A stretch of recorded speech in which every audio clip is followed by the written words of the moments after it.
Good evening everyone. हाम्रो zoom र Facebook लाइभमा जोडिरहनुभएका यहाँहरू सबैले हार्दिक स्वागत छ। आज हामी यो नासु द्वितीय पत्र विशेष अन्तर्क्रिया कक्षामा छौँ। आजदेखि हामी यो बेलुकी सेसनमा नायब सुब्बा द्वितीय पत्रको लागि यो कक्षाहरू सुरु गर्दैछौँ, अनलाइन कक्षा सुरु गर्दैछौँ। तपाईँहरूको यो प्रथम पत्रको नतिजा आउने क्रम जारी छ। लोकसेवाको यो बुटबल कार्यालय जलेश्वर, पोखरा, धनकुटा, सुर्खेत दिपाइलको तपाईँको नतिजा आइसकेको छ। अब भने हामी यो सेकेन्ड द्वितीय र तृतीय पत्रको तयारी कक्षामा केन्द्रित हुँदैछौँ। हामी कहाँ हाम्रो भौतिकमा पनि तपाईँको नासु तृतीय पत्रका कक्षाहरू सुरु भएका छन्। बिहान 6:30 बजे र बेलुका 5:30 बजेदेखि सुरु भइसकेका छन् भने र अनलाइन कक्षा हामी आजबाट सुरु गर्दैछौँ। अब भने ढिला नगरिकन आजको यो सेसनलाई हामी अगाडि बढाउन चाहन्छौँ। आजको सेसनको लागि हामीसँग आदरणीय रामप्रसाद जोशी सर जोडिसक्नु भएको छ। अब भने हामी यो सेकेन्ड र थर्ड पेपरलाई कसरी तयारी गर्ने, के पढ्ने, सिलेबस के हो, यो कुराहरूको जानकारी तपाईँलाई हाम्रो सरले दिनुहुनेछ। म ढिला नगरी आजको यो सेसनलाई अगाडि बढाउँछु। सर नमस्कार। हजुर सर नमस्कार। सर आराम सर। हुन्छ सर, अब सुरु गर्दा हुन्छ। हजुर okay, thank you sir. Okay, Kapil सरलाई नमस्कार। सम्पूर्ण उपस्थित साथीहरूलाई नमस्कार। हाम्रो चाहिँ फेसबुक लाइभ तथा हाम्रो चाहिँ जुम लाइभमा चाहिँ उपस्थित हुनुभएका सम्पूर्ण साथीहरूलाई चाहिँ पुनः नमस्कार। हामी फर्स्ट पेपरको एक्जाम दिएर रिजल्ट आएर सेकेन्ड तथा थर्डको लागि हामी तयारी गरिरहेका छौँ। ताकि धेरैभन्दा धेरै ठाउँको रिजल्ट आइसकेको छ। अब काठमाडौँ लगायत 1-2 ठाउँको मात्र हुन बाँकी छ। रेसियो अवस्था हेर्दा झन्झनै हाम्रो 30% हाम्रो पास भएको अवस्था देखिरहेका छौँ हामीले। र अब चाहिँ त्यो 30 राउन्ड भनेको चाहिँ सायद यसपालि भनेको झन्डै धेरैभन्दा धेरै प्रतिशत नै पास हो। धेरैभन्दा धेरै प्रतिशत नै पास हो। हुन त हामीले अपेक्षा गरेका थियौँ धेरैभन्दा धेरै सजिलो क्वेसन आयो, धेरै पास होलान् कि 40 देखि 50% होलान् कि भन्ने पनि कता कता आशा गरेका थियौँ। तर चाहिँ एक्जाम हो। एक्जाम भन्ने कुरा अत्यन्त जटिल हुन्छ। त्यो कारणले गर्दा चाहिँ त्यसरी चाहिँ रिजल्ट एकदमै अपेक्षाकृत रूपमा धेरै राम्रो चाहिँ आएको होइन। भनेको मतलब अराउन्ड 32-35% को बीचमा छ अहिलेको सिनारियो हेर्दा। कुनै ठाउँमा 28 पनि आएको छ, कुनै ठाउँमा 34 पनि आएको छ। अब के हो भने साथी हो, तपाईँहरूको चाहिँ कति मिल्नेले पढ्ने, कति नमिल्नेले नपढ्ने, त्यो तरिकाको पनि तपाईँहरूमा चाहिँ धेरै कुरा खुल्दुली हुन सक्छ, लाग्न सक्छ खुल्दुली। आज त हामीले ओरिएन्टेसन क्लास गरिरहेछौँ। आज धेरैभन्दा धेरै कुरा छलफल गर्छौँ। आज हामीले धेरैभन्दा धेरै विषयवस्तुको बारेमा बोल्छौँ। आज हामी सबभन्दा पहिले हामीले के जान्नु पर्यो त भन्दा तपाईँहरू फर्स्ट चरणको पास भइसकेका साथीहरूले अब दमदार तरिकाले अगाडि बढाउनु पर्छ हाम्रो आफ्नो पढाइ। अब सामान्य तरिकाको पढाइले हुँदैन। मार्केटमा कम्पिटिसन डे टु डे बढ्दो छ। गत वर्षको भन्दा यो वर्षको भन्दा अर्को वर्ष बढ्दै गएको यो तपाईँले देख्नु भएको छ। तर जतिसुकै कम्पिटिसन बढे तापनि, जतिसुकै प्रतिस्पर्धा बढे तापनि अलिकति मेहनत गर्ने मान्छेले सजिलै नाम निकाल्छ। त्यति गाह्रो अप्ठ्यारो साह्रो चाहिँ होइन। भनेको फर्स्ट पेपरमा कति निकाल्ने, कति मिलाउने मान्छेहरू चाहिँ पास होलान् त भन्ने तपाईँहरूको धेरैको जिज्ञासा हुनसक्छ पक्कै पनि। यो कुराको लागि मैले तपाईँलाई के भन्छु भने एकदमै तपाईँले ढुक्क भएर चाहिँ तपाईँहरूलाई चाहिँ तपाईँको चाहिँ फर्स्ट पेपरमा मात्र पास हुनु भएको छ, 22, 23, 24 मिलाउनु भएको छ भने पनि तपाईँ पासको क्यान्डिडेट नै हो। तपाईँ पासको क्यान्डिडेट नै हो। भनेको मतलब यतापट्टि आएर फर्स्ट पेपरमा तपाईँको 40 मिलाउने मान्छे पनि के गर्न सक्छ त भन्दा गुल्टिन सक्छ, आउट हुन सक्छ, पास नहुन सक्छ। र यतापट्टि फर्स्ट पेपरमा तपाईँको 22-23 मिलेको छ भने पनि त्यो मान्छे पास हुन सक्छ। तपाईँलाई एउटा म उदाहरण बनाऊ। गत वर्षभन्दा अघिल्लो वर्ष काठमाडौँबाट नै फर्स्ट पेपरमा चाहिँ 22, 23, 21 मिलाउने मान्छे पास भएको अवस्था। 22-23 नै मिलाउने मान्छे, किन अलिकति जटिल क्वेसन आएको थियो। ताकि 30-32 मिलाउनु पनि फेल भएको पनि केस हो, 30-32 मिलाउनु पनि फेल भएको केस हो, र 22-23 मिलाउनु पनि पास भएको केस हो। र अर्को कुरा, यसपालि जुन अहिले भर्खरै चाहिँ नियुक्ति भयो, भर्खरै अस्ति चाहिँ रिजल्ट आयो जुन काठमाडौँको चाहिँ 1 गते रिजल्ट आएको, त्यो रिजल्टमा चाहिँ 26-27 मिलाउने पास भएको छ। फर्स्ट पेपरमा 26-27 मिलाउने पास भएको छ र 36, 37, 38 मिलाउने पनि फेल भएको अवस्था छ। भनेको मतलब चाहिँ फर्स्ट पेपरले चाहिँ रोल त खेल्छ, तर चाहिँ पास र फेल त्यसैले बनाउँछ भन्ने कुरा ढुक्क नहोस्। मैले के भने तपाईँलाई मैले उदाहरण के भने बुझ्नुभयो नि। भर्खर अस्ति फाइनल चरणको रिजल्ट आएर जुन पोस्टिङ हुनुभएका साथीहरू हुनुहुन्छ उहाँहरूमा 26 र 27 मिलाउने साथीहरू पास हुनु भएको छ। 26, 27 र 36, 37 मिलाउने साथीहरू फेल पनि हुनु भएको छ। त्यो विडम्बना, फेल नहुनु पर्थ्यो, उहाँहरूले पास हुनु पर्थ्यो। त्यो हाम्रो एकदमै अपेक्षा। त्यही कारणले गर्दा चाहिँ 36, 37 मिलाउने साथी पनि फेल हुनुभयो, त्यो एकदमै ब्याड लक। र यता 26, 27 मिलाउने साथी पनि पास हुनुभयो, त्यो त अब गुड लकै हो, त्यसमा दुई मात्रै छैन। भयो किन त, नत्र त 26 27 मिलाउन र उता 36 37 मिलाउनेमा त कतिवटा जिके 10 वटा जिके यानी कि 20 नम्बरको डिफरेन्स छ 20 नम्बरले लिड गरेको छ फर्स्ट पेपरमा तर 20 नम्बरले फर्स्ट पेपरमा लिड गर्यो भनेर हुँदैन सेकेन्ड पेपरमा चाहिँ हामी थर्ड पेपरमा चाहिँ हामी के भन्छौँ भन्दा पोर भयौं कमजोर भयौं सेकेन्ड थर्ड पेपरमा लेखाइमा धेरै फरक पर्दैन भनेर सुन्नु भएको छ होला त्यो धेरै भन्दाले धेरै फरक चाहिँ पार्दैन पास हुने र फेल हुनेमा धेरै फरक पार्दैन तर एक नम्बरमा नाम निकाल्ने साथी र यतापट्टि आएर चाहिँ अन्तिम नम्बरमा नाम निकाल्ने साथीको डिफरेन्स नम्बर भनेको झन्डै 30 नम्बरको फरक हुन्छ 30 नम्बरसम्मको 30 मार्क्ससम्मको भनेको एक नम्बरमा नाम निकाल्ने साथीको र अन्तिम नम्बरमा नाम निकाल्ने साथीको डिफरेन्स भनेको 30 मार्क्ससम्मको चाहिँ के हुन्छ डिफरेन्स हुन्छ भले एक नम्बर दुई नम्बर तीन नम्बर निकाल्नेको चाहिँ कति हुन्छ त भन्दा 0.5 पनि हुँदैन त्यो भन्दा पनि कम हुन्छ र अन्तिम नम्बरमा नाम निकाल्ने र त्यो वैकल्पिक नम्बर 1 को पनि आधी नम्बरको पनि डिफरेन्स हुँदैन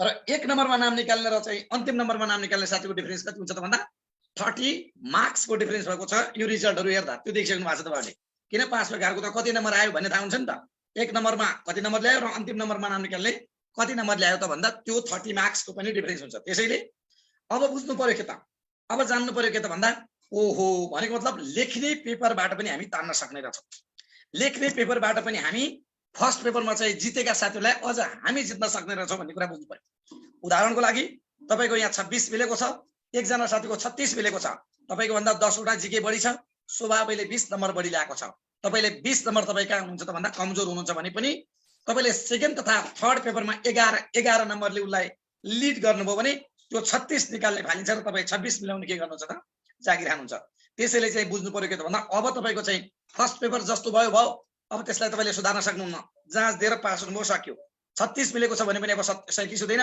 37 मिलेको छ भने पनि अब 38 हुँदैन र 26 मिलेको छ भने पनि अब 27 हुँदैन तर अब त्यसलाई चाहिँ 26 बाट 36 र 27 बाट 37 बनाउने तरिका अब के हो त भन्दा सेकेन्ड पेपरलाई के गर्नु पर्यो त भन्दा दमदार तरिकाले गरिसकेपछि बल्ल के हुनु पर्यो त भन्दा अब तपाईलाई चाहिँ ए ल 36 मिलाउने साथीलाई पनि म जित्न सक्छु 34 मिलाउने साथीलाई पनि म जित्न सक्छु 35 मिलाउने साथीलाई पनि म जित्न सक्छु भनेर तपाई 25 26 मिलाउने साथीहरुले चाहिँ त्यो तरिकाले पढ्दिनुस् लेख्नुस् लेख्ने प्र्याक्टिस गर्नुस् लेखेर फाल्नुस् र तपाईको चाहिँ लेखाइको परिमार्जन हुँदै जान्छ लेखाइ सुध्रिँदै जान्छ लेखाइको गति स्तर बढ्दै जान्छ ताकि तपाई पासको सहज अर्थात एकदमै सरल ढंगले पास गर्न सक्ने क्यान्डिडेट हो तपाई त्यसैले चाहिँ मैले तपाईलाई के भन्ने गरिरहेको छु भने फर्स्ट पेपरमा पास मात्रै हुनु भएको छ 22 23 मात्र मिलेको छ भने पनि दमदार तरिकाले पढाइको सुरुवात गर्नुहोस् दमदार तरिकाले पढाइको सुरुवात गर्नुहोस् अब एभरेजमा कति मिलाएको छ त सपोज धरौ अस्तिको एभरेजमा अस्ति रिजल्ट आयो जुन हुन त यसपालि जाँच हामी दुईटा जाँच दिँदै छौं एउटा पोहोर साल चाहिँ फर्स्ट पेपर दिएर बसेका साथीहरु र एक चाहिँ अहिले दिएर अस्ति चाहिँ 3 गते दिएर बसेका साथीहरु हामी त छौं नि यहाँ त अब बुझ्नु पर्यो के त भन्दा एभरेजमा कति मिलायो होला भन्ने धेरैको क्युरियोसिटी होला गत वर्षको चाहिँ यसपालिको जति पनि मिलाएको छैन गत वर्षको चाहिँ जाँच दिन बसेका साथीहरुको चाहिँ 30 अराउन्ड छ 30 भन्दा बिलो नै छ एभरेजमा यसपालिको चाहिँ कति छ भन्दा 30 देखि 35 को बीचमा अर्थात 30 32 छ जसले 30 को राउन्डमा मिलाएको छ त्यो साथीले चाहिँ यति सरल ढंगले जागिर खान्छ यति सरल ढंगले नाम निकाल्छ कि कुरो गरी साध्यै छैन तर त्यसका लागि सेकेन्ड तथा थर्डलाई पनि सँगसँगै के गर्नु पर्यो त भन्दा रन अप गर्नु पर्यो सँगसँगै के गर्नु पर्यो त भन्दा हिडाउनु पर्यो त्यसैले चाहिँ अबको पढाइ तपाईको स्मार्ट पढाइ होस् अबको पढाइ तपाईको दमदार पढाइ होस् र अबको पढाइ भनेको तपाईको चाहिँ के होस् त भन्दा अरूलाई उछिन्ने तरिकाले चाहिँ जाओस् त्यसैले मार्केटमा कसैले मेरो 40 मिल्यो भनेर तपाईलाई तर्साएको छ भने त्यो सब हावा कुरा यी सब गफ हुन् नमिल्ने हैन कहिलेकाहीँ झुकेर मिल्ला कहिलेकाहीँ 40 हैन 42 पनि मिल्छ त्यो झुकेर त्यो 42 मिलाउने साथीले चाहिँ सेकेन्ड तथा थर्ड खतरै गर्छ भन्ने कुरा छैन सेकेन्ड तथा थर्डमा उसको भन्दा तपाईले 20 22 नम्बर बढी ल्याउन सक्नुहुन्छ त्यसैले त्यो 40 मिलाएको छ भनेर भन्दैमा नतर्सनुस् हुन त 40 त मिलेकै छैन म यति पनि ठोकुवा गर्छु 40 त मिलेकै छैन यदि कसैको झुकेर मिल्ला नत्र कहिले हुन्छ नि मार्केटमा चाहिँ 50-60 जना मध्येमा मेरो 40 मिल्यो 50-60 जना मध्ये मार्केटले पनि मेरो 40 मिल्यो 41 मिल्यो भन्छ ती सबलाई मैले के भन्ने गरिरहेको छु भने हावा भन्छु मैले हावा हो त्यो अफवाह हो भन्छु अफवाह हो ताकि उहाँहरूले पनि थाहा पाउनु भएको छैन मेरो कति मिल्यो भन्ने कुरा उहाँलाई नै थाहा छैन ताकि उहाँको घटर चाहिँ तल 34 35 33 मा आइसक्यो भन्ने कुरा जो कि उहाँलाई नै थाहा छैन त्यसैले चाहिँ अर्काले यति त्यति उति भन्नु भने चाहिँ नात्री अस्तिको एक्जाममा चाहिँ 35 भन्दा माथि जसको मिलेको छ त्यो दमदार हो त्यो हिरो मैले के भन्दै छु फेरि सुन्नुस् अस्तिको पेपरमा जुन तपाईले चाहिँ 3 गते एक्जाम दिएर चाहिँ जुन अस्ति रिजल्ट अहिले आउँदै छ नि धेरै ठाउँको आइसक्यो काठमाडौँको बाँकी छ पोखराको बाँकी छ हो यो भनेको चाहिँ अस्तिको रिजल्ट, अस्तिको एक्जाममा तपाईँको चाहिँ जसको 35 भन्दा माथि मिल्यो त्यो हिरो, त्यसलाई चाहिँ यो वर्षको एक्जामको हिरोमा गरिन्छ। र जो 30 देखि 35 को बीचमा छ त्यो चाहिँ पासको दरो क्यान्डिडेट हो, एकदमै राम्रो क्यान्डिडेट हो। तर चाहिँ त्यो भन्दा मुनिका पनि खतरा तरिकाले चाहिँ अब सेकेन्ड तथा थर्ड पेपरले हामीले लियौँ भने 40 मिलाए भन्नेलाई आउट गरेर चाहिँ आफू के हुन सक्छ त एन्ट्री गर्न सक्छ। यो तपाईँहरूलाई मेरो सल्लाह, मेरो सुझाव र मैले मार्केटको चाहिँ सामान्य रिसर्चमा, सामान्य सर्वेको माध्यमबाट चाहिँ यो आँकडा पत्ता लगाएको। भनेको तपाईँले चाहिँ व्यक्तिगत रूपमा साथीहरूलाई सोध्दा थाहा कम हुन सक्छ, मैले त धेरैलाई सोध्छु नि। मैले क्लासमा एउटा जम्मो क्लासमा 100 जना उपस्थित भएको क्लासमा ल भन्नुहोस् कति मिल्यो भनेर सोधिरहेको हुन्छु। त्यो तरिकाले गर्दा चाहिँ र्यान्डमली पिकअप गर्दा अवस्था त्यो छ। त्यसैले चाहिँ नातिनी तपाईँको जति मिल्यो अर्काको पनि एभरेज त्यस्तै मिलिया छ। अर्काले चाहिँ तपाईँले चाहिँ 40 मिल्यो भन्दैमा 35 मिल्यो भन्दैमा तपाईँले तर्छ नि होइन। ताल परे फर्स्ट पेपरमा रिजल्ट आउँदा रिजल्टै नआउन सक्छ, 35 मिली 40 मिली भन्ने साथीको। त्यसैले चाहिँ ढुक्क हुने। अब रह्यो हाम्रो चाहिँ पढाइ, अब रह्यो हाम्रो पढाइ। अब चाहिँ हामीसँग टाइम लिमिट टाइम छ, लिमिट टाइम छ। तर हामीलाई यो लिमिट टाइम हामीलाई चाहिँ दोहोरो फाइदा छ, डबल एडभान्टेज भन्छौँ नि हामी, डबल एडभान्टेज। अहिले तपाईँले पढ्नुभयो भने, अहिले तपाईँले पढ्नु भने तपाईँलाई डबल एडभान्टेज छ। त्यो डबल एडभान्टेज भने के हो? एउटा तपाईँले चाहिँ जेठको 21, 22, 23, 24, 25 को जाँच दिन पाउनुहुन्छ। अर्को चाहिँ तपाईँले चाहिँ असारको 25, 26, 27, 28, 29, 30 को जाँच दिन पाउनुहुन्छ। ल हेर्नुहोस्, तपाईँ त लक्की मान्छे, तपाईँ साँच्चै भन्दा लक्की मान्छे। अब तपाईँले फर्स्ट पेपर दिएर बसिसक्नु भएको छ, अब तपाईँ सेकेन्ड तथा थर्डको मात्र तयारी गर्ने हो। तर एउटा तयारीले गर्दा तपाईँले 2टा एक्जाम एटेन्ड गर्न पाउनुहुन्छ। 2टा, एउटा गत वर्ष दिएर बसेका साथीहरू, अर्को चाहिँ अस्ति दिएर बसेका। आखिर त तपाईँहरू नै हो, गत वर्ष दिएर बसेका पनि तपाईँ नै हो, अस्ति दिएर बसेका पनि तपाईँहरू नै हो। त्यसैले अब तपाईँले चाहिँ भने नि अहिले चाहिँ तपाईँको अहिलेको पढाइ भनेको चाहिँ डबल ह्याट्रिकको लागि हो, डबल बेनिफिटको लागि हो, डबल एडभान्टेजको लागि हो।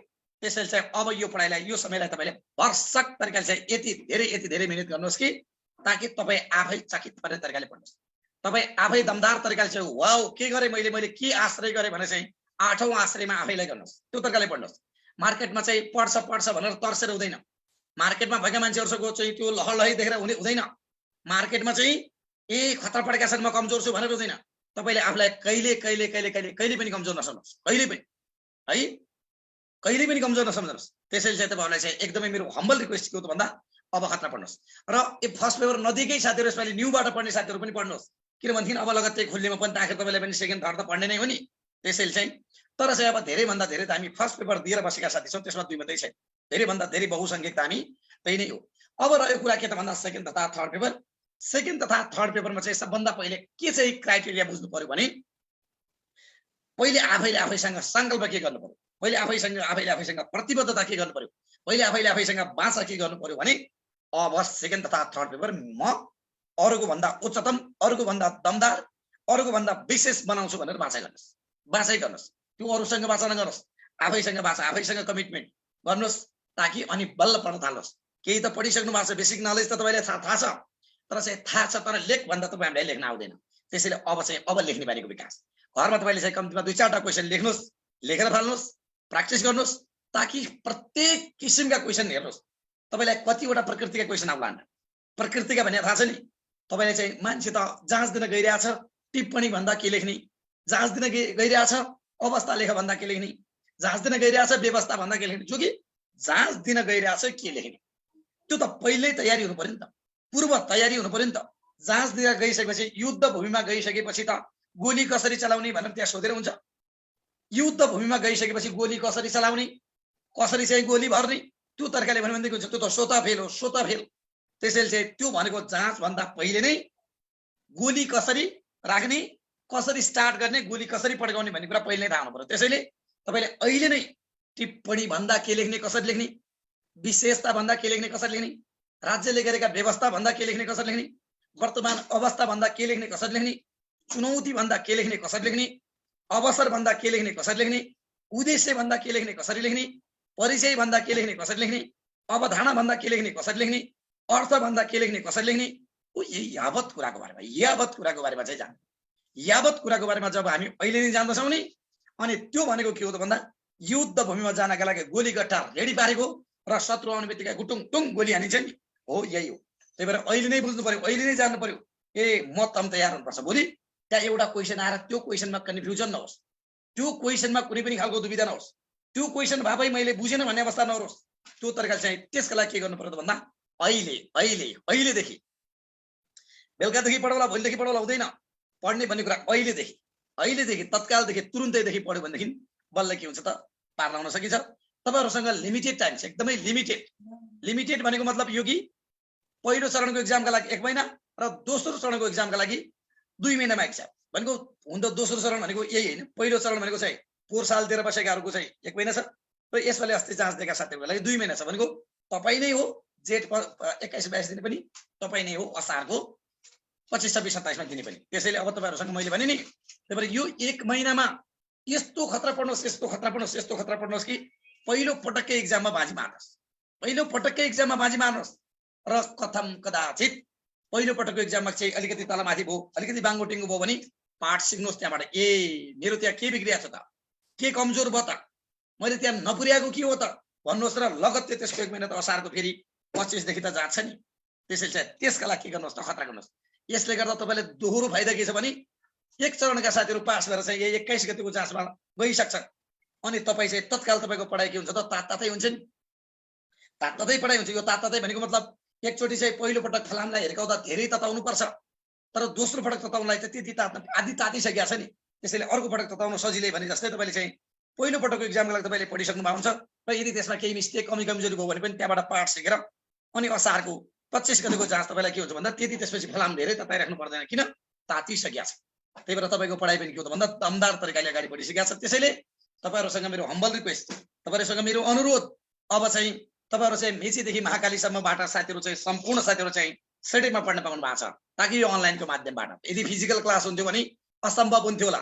अब तपाईँ ताप्लेजुङबाट चाहिँ यहाँ आउन असम्भव छ, तपाईँ महेन्द्रनगर कञ्चनपुरबाट तपाईँले आउन गाह्रो छ, तपाईँ मनाङ मुस्ताङबाट आउन गाह्रो छ, सप्तरी सिराबाट तपाईँलाई आउन गाह्रो छ। तर फिजिकल क्लास नभइकन अनलाइन क्लास भएको कारणले गर्दा हामी मेचीदेखि महाकालीबाटका सम्पूर्ण साथीहरू चाहिँ यो चाहिँ हाम्रो चाहिँ सेटिभ नेपालको चाहिँ एउटा चाहिँ युनिटमा एउटा फोरममा चाहिँ तपाईँ हामी आबद्ध भएर तपाईँ आएर हामीले चाहिँ टाढा बसेर पनि सेटिभ नेपालको अर्थात् नेमको स्वाद हामीले लिन पाउँछौँ। त्यो चाहिँ हामी के हो त भन्दा हामी यसलाई सौभाग्य मान्छौँ। यसका दुई मात्रै छन् यसमा। र अब रह्यो कुरा के कस्ता क्वेसन छ त, कस्ता प्रकृतिका क्वेसन छ त। अब त हाम्रो त पढाइ बेस भन्दा पनि लेखाइ बेस बढी हुन्छ। अबको हाम्रो क्लास भने त के हुन्छ त भन्दा पढाइ बेस भन्दा पनि के हुन्छ भन्दा लेखाइ बेस। अब चाहिँ पढाइ ओरिएन्टेड भन्दा पनि अब हाम्रो लेखाइ ओरिएन्टेड। अब त हाम्रो यहाँ के हुन्छ त भन्दा जुन टपिक्स पढ्छौँ नि त्यो टपिक्सबाट हामी प्रश्न लेखाउँछौँ। यहाँ जुन टपिक्स पढ्छौँ नि त्यहाँबाट हामी प्रश्न लेखाउँछौँ। पहिले टुङ प्रश्न लेखाउँछौँ। कस्ता खालका प्रश्न आउँछन् त, कुन प्रकृतिका प्रश्न आउँछन् त, अनि त्यसपछि तिनै प्रश्नको बारेमा के गर्छौँ त भन्दा छलफल, प्रश्नको उत्तर तरिकाले जान्छौँ। किनकि अब त पार लगाउनु छ नि। भोलि तपाईँले चाहिँ भन्देला नेपालको सरकारी लेखाका चुनौती लेख हो, त्यो प्रकृतिको आयो कि लेख्ने। नेपालको सरकारी लेखाका विशेषता लेख, त्यो प्रकृतिको क्वेसन आयो कि लेख्ने। नेपालको सरकारी लेखा र व्यावसायिक लेखा बीचको भिन्नता लेख, समानता लेख, त्यो प्रकृतिको क्वेसन आयो भने के लेख्ने।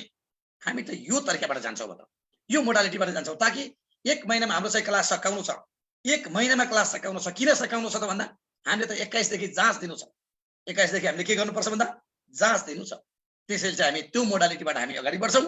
र हामीले चाहिँ वास्तवमा नसकिने भन्ने कुरा, असम्भव भन्ने कुरा, गाह्रो भन्ने कुरा के पनि छ। अब तपाईँ हाम्रो आफ्नै हातमा छ।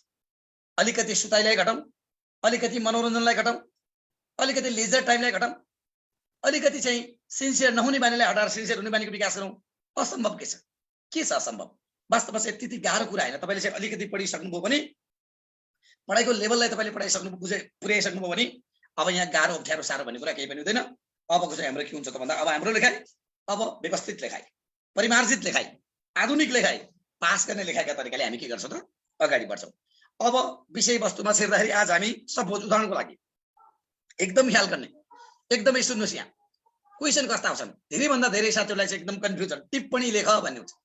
त्यो टिप्पणी लेख भन्दा के लेख्ने रे, कसरी लेख्ने, प्याराग्राफमा लेख्ने कि बुदामा लेख्ने कि कति लेख्ने, यो एकदमै कन्फ्युजन धेरैभन्दा धेरै साथीहरूलाई जतिसुकै गर्दा पनि अझ तपाईँलाई कन्फ्युजन हुन्छ। अब हेर्नुहोस्, अब अन्तिम पटक यो के बुझ्नुहोस् भने टिप्पणी लेख भन्यो सपोज भने सबभन्दा पहिले त अङ्क भारलाई ख्याल गर्नुहोस्।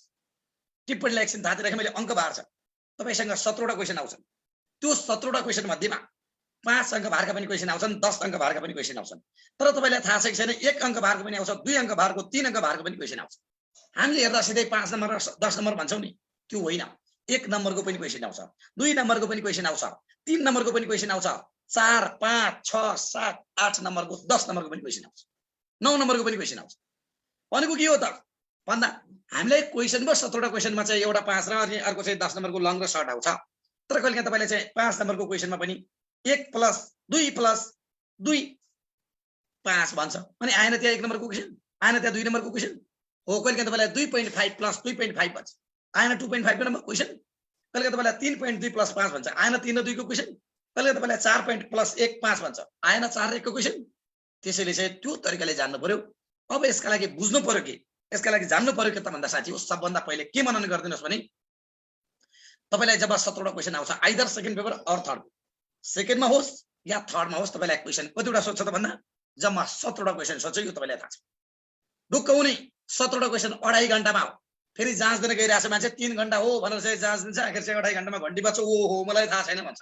अब त धेरै कुरामा चेतनशील हुने, धेरै कुरामा जाँच हो। मान्छे यति तर्सन्छ यति यहाँ दिन्छ कि 3 घण्टा हो भनेर जान्छ, त्यहाँ 2.5 घण्टा हुन्छ भन्ने कुरा ख्याल गरी आउँदैन। तपाईले ख्याल गर्नु पर्यो कि हाम्रो टाइम जम्मा 2.5 घण्टा हो र हामीलाई क्वेसन चाहिँ जम्मा चाहिँ 17वटा क्वेसन हो। 17वटा क्वेसनमा चाहिँ 3वटा क्वेसन 3वटै खण्डबाट लङ हो र बाँकी 14वटा क्वेसन चाहिँ सर्ट हो। यो कुरा दिमागमा राख्नु पर्यो। लेख्ने कति त अब सर्ट क्वेसनलाई कति तथा लङ क्वेसनका लागि कति लेख्ने यो पनि जान्नु पर्यो। तपाईलाई मेरो हम्बल रिक्वेस्ट के हो त भन्दा त्यो कति लेख्ने भन्ने भन्दा पनि पहिले कस्तो प्रकृतिको क्वेसन चाहिँ जान्नु पर्यो। कस्तो प्रकृतिको क्वेसन भनेको लेख्ने यति 1 पेज आधी पेज 1 लाइन 2 लाइन त्यस्तो हुँदैन, त्यसले डिटरमाइन गर्दैन। सबभन्दा पहिले कुन प्रकृतिको क्वेसन छ। 3 प्रकृतिका क्वेसन हुन्छन्। 3, एउटा जीके प्रकृतिको, अर्को कानुन प्रकृतिको, अर्को चाहिँ सोशल साइन्स टाइप प्रकृतिको। के भने मैले तपाईलाई 3वटा प्रकृतिका क्वेसन आउँछ। एउटा जीके प्रकृतिको क्वेसन, अर्को चाहिँ कानुन प्रकृतिको क्वेसन र अर्को चाहिँ सोशल साइन्स टाइपको क्वेसन आउँछ। त्यो जीके प्रकृति भनेको के हो त भन्दा जीके प्रकृति भनेको तपाईले चाहिँ जति छ त्यति मात्र लेख्ने हो। 5 नम्बरको आए पनि तपाईँ सक्यो। जस्तो तपाईलाई के भन्न सक्छ 2 नम्बर प्रदेशका जिल्लाको नाम र सदर काम लेख भन्दा 2 नम्बर प्रदेशको जिल्लाको नाम र सदर काम लेख भनेर आयो भने के भन्ने त सिधै जिल्लाका नाम र सदर काम लेख्यो सक्यो। त्यसका लागि नो व्याख्या नो विश्लेषण, जम्मा हेर्नुहोस् 14, 18, 15वटा शब्द लेख्नु सक्यो। भित्री मधेसका जिल्लाका नाम लेख भन्यो 7वटा लेख्यो सक्यो। 8000 मिटर भन्दा अग्ला हिमालका नाम र उचाइ लेख भन्यो 16वटा शब्द लेख्यो सक्यो। हो यस्ता क्वेसन यो भनेको के हो त भन्दा यो जीके प्रकृतिको क्वेसन हो। जीके प्रकृतिको क्वेसनमा चाहिँ बढाउने हैन घटाउने हैन, जे भनेको छ जति भनेको छ त्यति मात्र लेख्ने, जति भनेको छ त्यति लेख्ने सक्यो। त्यसले चाहिँ भोल्युम भर्ने, पेज भर्ने, पाना भर्ने, लाइन भर्ने भन्ने सरोकार छैन। मागेको कुरा लेख्यो सक्यो। यसका लागि नो भूमिका, यसका लागि नो कन्क्लुजन, यसका लागि नो अन्य खतरा खुत्रु कुरा, जे भनेको छ टक्क लेख्यो सक्यो। यो क्वेसन भने कस्तो हो त भन्दा जतिको त्यति नम्बर आउँछ। म्याथमेटिक्स जस्तै हो। जस्तो म्याथमेटिक्समा हाम्रो 5 मा 5, 10 मा 10 आउँथ्यो नि, हो यो जीके प्रकृतिको क्वेसन पनि 5 मा 5, 10 मा 10 आउने। अब यस्ता खालका क्वेसन तपाईलाई 1-2टा आउँछन्, एउटा आउन सक्छ, 2टा आउन सक्छ, कहिले 3टा पनि आउन सक्छ, कहिले नआउन पनि सक्छ। यो भो सक्यो एक। दोस्रो भने के हो भने कानुन प्रकृतिको क्वेसन। कानुन प्रकृतिको अर्थात कानुन टाइपको क्वेसन। यो कानुन प्रकृति अर्थात कानुन टाइपको क्वेसन भने के हो?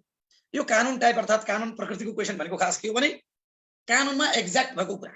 कहिलेकाहीँ तपाईलाई सोध्छ सेकेन्ड पेपरमा पनि थर्ड पेपरमा पनि कानुनमा एक्ज्याक्ट हुबहु भएको कुरा। हुबहु जस्तो सेकेन्ड पेपरमा के सोध्न सक्छ, निजामती कर्मचारीलाई का आचरणहरू लेख। निजामती कर्मचारीले पालना गर्नुपर्ने आचरण, निजामती कर्मचारीले पालना गर्नुपर्ने आचरण लेख भन्दाखेरि लेख्नु परेन गुटुङडुङ लेख्नु पर्यो। आचरण जति छन् त्यति 20-21वटा छन्। हो त्यसको लागि केही पनि व्याख्या नगर्ने, सिधै निजामती कर्मचारीले पालना गर्नुपर्ने आचरण देखाए बमोजिम छन् भन्ने अनि लेख्ने गुटुङडुङ। समय पालना, निमित्त, अनुशासन, आज्ञा पालन, राजनीतिक वा वंशले प्रभाव पार्न नहुने, राजनीतिमा भाग लिन नहुने। हो यो सूत्रबद्ध तरिकाले जाँदाखेरि अझ स अ रा रा स स ता क नि अस पर ह प्र नि स या असे आचे भन्यो भने ल हेर्नुहोस् 20-21वटा आयो। सूत्र के भयो त स अ रा रा स स दा क नि अस पर ह प्र नि स या असे आचे सक्यो। यदि तपाईलाई आचरण 10 नम्बरमा सोधिएको छ भने पनि जम्मै लेख्ने, कहिलेकाहीँ 5 नम्बरमा सोधिएको छ भने यति लेख्ने।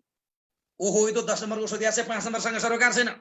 जति भने 10 नम्बरमा सोध्यो भने पुरै, 5 नम्बरमा सोध्यो भने पनि पुरै।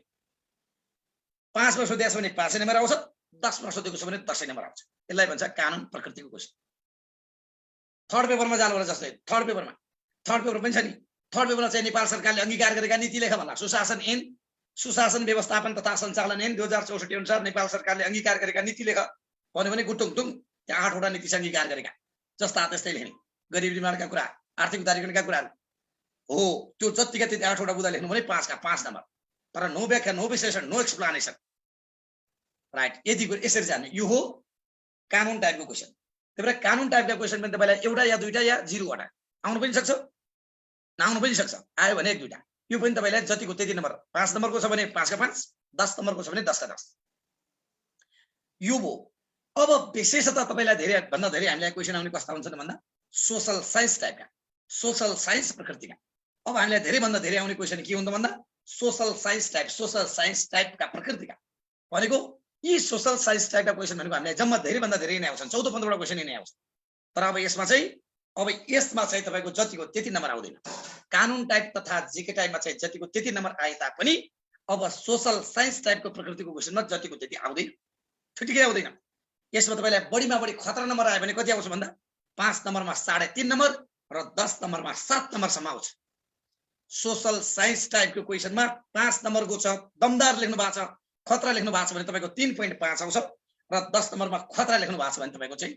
7 नम्बर 6 नम्बर 6.5 7 नम्बर आउँछ तर जीके टाइप तथा कानुन टाइपमा 5 को 5 10 को 10 राइट अब यो सोशल साइन्स टाइपको त साथी हो यति ख्याल गर्नुस् कि लेखाइ तपाईको लेखाइ हेर्दा पनि वाउ भन्दियोस् त्यो लेखाइ खतरा गरेर हुँदैन लेखाइलाई दमदार बनाउनुस् लेखाइलाई स्मार्ट बनाउनुस् म तपाईलाई अर्को कुरा जानकारी दिउँ दुईटा साथीहरु हुनुहुन्छ तपाईहरु एउटा क्वेशनको हल गर्नुभयो सोशल साइन्स टाइपको मैले तपाईलाई प्रश्नको उत्तर यहाँबाट भने दुईटैले त्यहाँ लेख्दै हुनुहुन्छ एउटाले 3 नम्बर एउटाले 3.5 नम्बर पाउनुहुन्छ मैले जे भनेको छु त्यही लेख्दा पनि मैले जे भनेको छु त्यही तपाईले लेख्नुभयो दुईटाको लेखाएको स्टाइल लेखाएको फर्मेट लेखाएको तरिका लेखाएको स्ट्रक्चर लेखाएको ढाँचा लेखाएको स्ट्रक्चरको कारणले गर्दा पोइन्ट पास पनि तलमाथि पर्छ लेखे भनेर हुँदैन लेख्न त लेखे कसरी लेखे लेख्न त लेखे कस्तो लेखे त्यसले के गर्छ भन्दा प्रभाव पार्छ त्यही भएर लेखे भनेर हुँदैन लेख्न त लेखे कसले लेख्दैन जसले नि लेख्छ लेखे भनेर हुँदैन कसरी लेखेर कस्तो लेखेर कति लेखे भन्ने मैले यति पनि भने मैले एउटा कुनै प्रश्नको बारेमा यहाँ उत्तर भने तपाईँ दुईजनाले लेख्नुभयो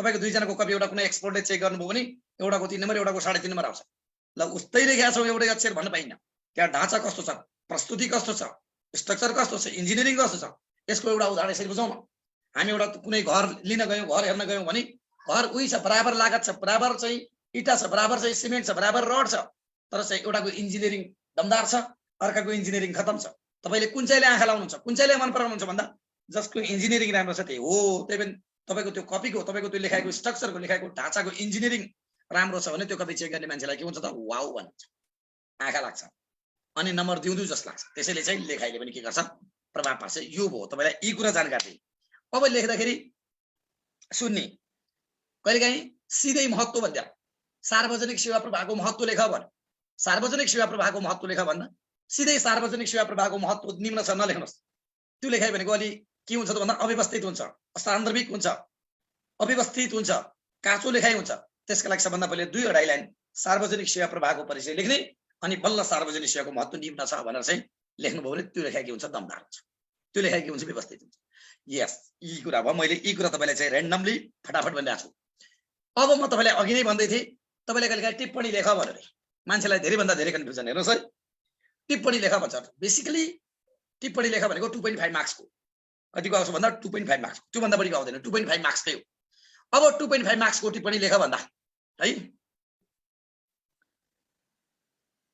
2.5 को टिप्पणी लेख भनेर यदि आयो भने 2.5 को टिप्पणी लेख भनेर आयो भने धेरैलाई के कन्फ्युजन छ भने बुदामा लेख्ने कि सर प्याराग्राफमा त्यो धेरैले कन्फ्युजन त्यो तपाईले बुदामा लेख्नुहोस् पनि लेख्नुहोस् प्याराग्राफमा लेख्नुहोस् तपाईको आफ्नै इच्छा तपाईको खुसी भनेको त्यो टिप्पणी लेख भन्दा तपाईको 2.5 को 2.5 लाई कम्तिमा चाहिँ तपाईले आधी पेज चाहिँ लेख्नुहोस् आधी पेजमा ठिक आधी पेज यानी कि 7-8 लाइन चाहिँ अनिवार्य लेख्नुहोस् तपाई प्याराग्राफमा पनि लेख्न सक्नुहुन्छ बुलेटमा पनि लेख्न सक्नुहुन्छ तर मैले तपाईलाई के सल्लाह दिन्छु भने बुलेटमै भन्दा पनि प्याराग्राफमा लेख्नुहोस् तर चाहिँ मिनी प्याराग्राफ भनेको चाहिँ स्मल प्याराग्राफ 2-2 लाइनका 2.5 लाइनका प्याराग्राफ अगाडिपट्टि बुलेट दिएर भन्दा प्याराग्राफ बनेको नि जस्तो तपाईलाई मैले के भने घर विधाको बारेमा लेख भनेर टिप्पणी घर विधाको बारेमा टिप्पणी लेख भनेर आयो भने मैले के लेख्छु ल हेर्नुस् के लेख्छु सुन्नुहोस् घर विधाको बारेमा टिप्पणी लेख सुशासनको बारेमा टिप्पणी लेख लोकतन्त्रको बारेमा टिप्पणी लेख कार्यमूलक लेखा परीक्षणको बारेमा टिप्पणी लेख जे पनि सोध्न सक्छ नि मैले ल घर विधाको बारेमा टिप्पणी लेख भनेर आयो भने के लेख्छु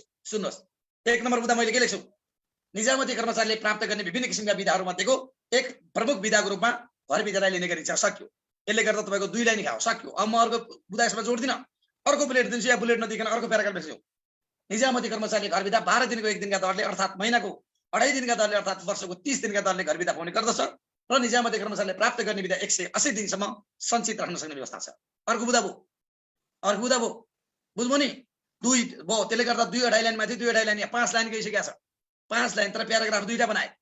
र अर्को के हो त भन्दा त्यसपछि आएर यसरी घर विधा बचत गरी मार्फत निजामती कर्मचारीले रिटायर हुने ताका आफूले खाइपाएको तलब बराबरको रकम लिन पाउने व्यवस्था छ र यस सम्बन्धी व्यवस्था निजामती सेवा ऐन तथा नियमावलीमा प्रश्न गरेको छ। सक्यो सक्यो। मैले 3टा प्याराग्राफ लेखेँ। 3टा प्याराग्राफ कति भन्दा अढाई लाइन थियो। अढाई भने कतिवटा लाइन भयो? 6 लाइन 7 लाइन भनेको झन्डै 8 लाइन 7-8 लाइन भयो।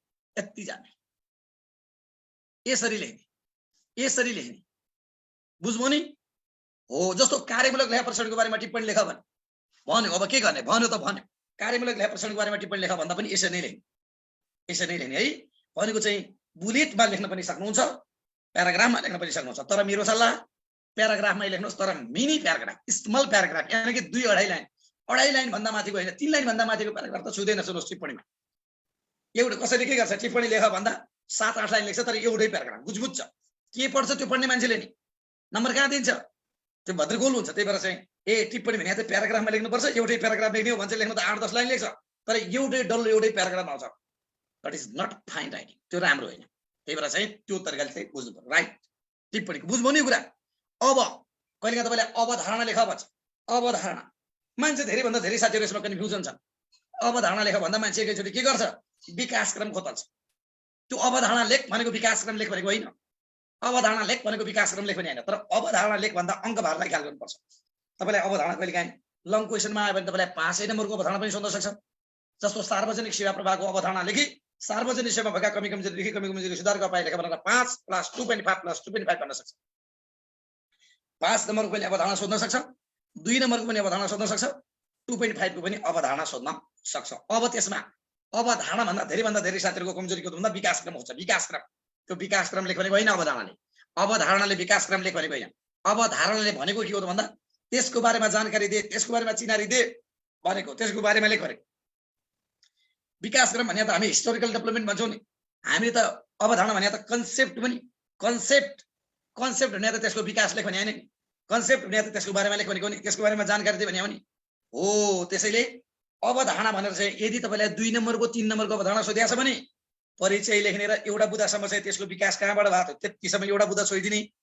यदि तपाईँलाई 5 नम्बरको चाहिँ तपाईँलाई अवधारणा सोधिएको छ भने त्यतिखेर अलिकति बढाउने भनेको त्यसको परिचय पनि लेख्ने, 2-3टा त्यसका विकासक्रमका कुराहरू पनि लेख्ने र 2-4टा त्यसका सिद्धान्त पनि लेख्नुभयो भने त्यो के हुन्छ भन्दा अवधारणा। वास्तवमा अवधारणा भनेको अङ्कभारले डिटरमाइन गर्छ। अङ्कभारले बढी अङ्क कहिलेकाहीँ त 10 नम्बरको तपाईँलाई अवधारणा लेख भन्यो, यहाँ त सोध्दैन, मानव तपाईँलाई चाहिँ कहीँ अन्यत्र 10 मार्क्सकै अवधारणा लेख भन्यो भने त त्यतिखेर त त्यसको बारेमा, त्यसको परिचय, त्यसको विकास, त्यसको सिद्धान्त, त्यसका प्रकार छन् भने प्रकार र त्यसको महत्त्वसम्म पनि लेख्न पाइन्छ, त्यो पनि अवधारणा। तर तपाईँलाई अवधारणा कहिले पनि 2 नम्बर 3 नम्बर 5 नम्बर भन्दा बढीको सोध्दैन। त्यसैले 2 नम्बर 3 नम्बरको सोधिएको छ भने परिचय लेखेर चाहिँ एउटा 2टा कुरा मात्रै चाहिँ विकासका कुरा जोड्ने।